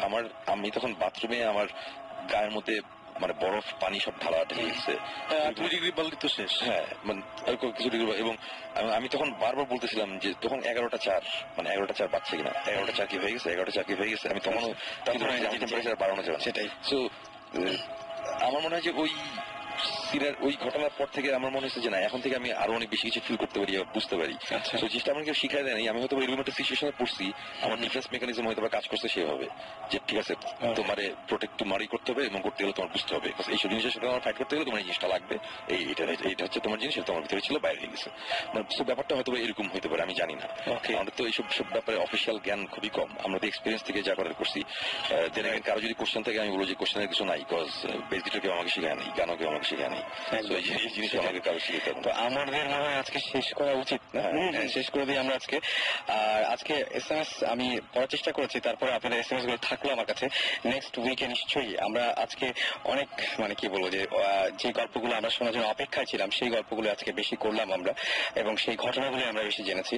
আর নেক্সট শোতে ডেফিনেটলি আপনাদের মধ্যে থেকে কেউ না কেউ থাকবেই, আমাদের কাছে এসএমএস থাকছেই আপনাদের, এবং ডেফিনেটলি আপনারা আমাদের সাথে শেয়ার করবেন সেই আপনাদের অভিজ্ঞতাগুলো, সেটা এসএমএস এর মাধ্যমে। এসএমএস করার নিয়ম হচ্ছে শাউট লিখে স্পেস দিয়ে আপনার নাম লিখে স্পেস দিয়ে আপনার মেসেজ লিখে পাঠিয়ে দিন 9840 নম্বর, অথবা সরাসরি আমাদের ইমেল করতে পারেন। আর ইমেল অ্যাড্রেসটি হচ্ছে bhutfm@radiofurti.fm।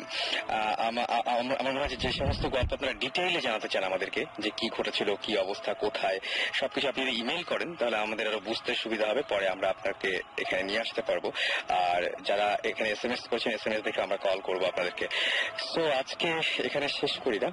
হ্যাঁ, আজকে শেষ করা যায়। এবং আরেকটা জিনিস বলে দিই যে আমি তো ছিলাম না মাঝখানে, যেটা ওরা বলছে 10-12 এপিসোড, অবশ্য না 4টা এপিসোড আমি ছিলাম না, মাত্র 4টা। এবং 4টা এপিসোডের পরে ব্যাক করে আজকে পার্সোনালি আমার ভালো লাগছে। এবং আরেকটা জিনিস বলি, এই লুনাটিক অ্যাসাইলামে তো গিয়েছিলাম, নিউ ইয়র্কে একটা বড় একটা বাসায় গিয়েছিলাম, যেটার ঘটনা আছে কিছুই বললাম না। ওখানে টুকটাক ছোটখাটো কয়েকটা ইনসিডেন্ট হয়েছে, এটা আমরা নেক্সট এপিসোডে আমরা এটা নেওয়া করবো। ওকে, সো আমার যেটা মনে হয় যে আগামী এপিসোডে আরেকটা জিনিস, সেটা হচ্ছে আমরা শেষ করবো ক্রিপ্টিক ফ্লাইটের একটা গান শুনিয়ে। আমার যেটা মনে হয় যে ক্রিপ্টিক ফ্লাইটের একটা গান শুনি।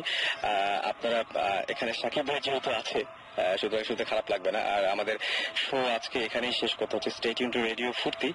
আর আমার যেটা মনে হয় যে আপনারা ইমেলটা বেশি করে করবেন। ইমেলটা করলে যেটা সুবিধা হবে যে আপনার সাথে কমিউনিকেট করতে অনেক সুবিধা হয়ে যায়, কারণ এই 7টা দিন এবং 7টা দিনে ইমেল করার পরে যেটা হবে সেটা হচ্ছে যে আপনাদের মধ্যে কেউ একজন হয়তো আমাদের মাঝে এসে আমাদের সাথে শেয়ার করবে তাদের অভিজ্ঞতাগুলো। এবং আজকে নিশ্চয়ই মনে আছে যিনি আমাদের অতিথি হিসেবে এসেছিলেন, সেই ঢাকাইয়া মানুষটি, যিনি বলে যে ওল্ড টাউন বলে পরিচয় দেন, তিনি কি অনেকগুলো ঝামেলার সম্মুখীন হয়েছেন, এবং সেই গল্পটা সেই ঘটনাটা আমরা পুরোপুরি আপনাদের শুনিয়েছি। সো আপনাদের মধ্যে কেউ একজন আসবেন নেক্সট উইকে সেই আশা রাখছি, এবং বেশি বেশি করে রেডিও ফুর্তি শুনবেন, বেশি বেশি করে সাহস রাখবেন মনে, কারণ ভূত এফএম শুনতে হবে প্রতি শুক্রবার ঠিক রাত 11:59। আর আপনার এসএমএস এর মাধ্যমে জানিয়ে দিন আপনার অনুভূতি আপনার ইমেলের মাধ্যমে। আজকে শেষ করতে থ্যাংক ইউ সুমন ভাই, অনেক অনেক ঘটনা জানলাম এবং অনেক কিছু জানলাম আপনার কাছ থেকে, যেটার জন্য আমরা ওয়েট করছিলাম এতদিন। এন্ড সাকিব ভাই thank you, thank you Jibran ভাই।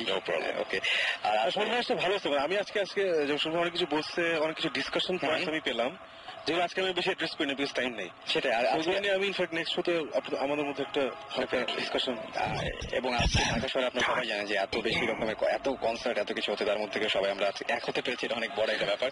থ্যাংক ইউ সো মাচ, এবং আপনাদেরকে ধন্যবাদ যারা এতক্ষণ পর্যন্ত আমাদের সঙ্গে ছিলেন। শুনবো আমরা ক্রিপ্টিক ফ্লাইটের একটা গান।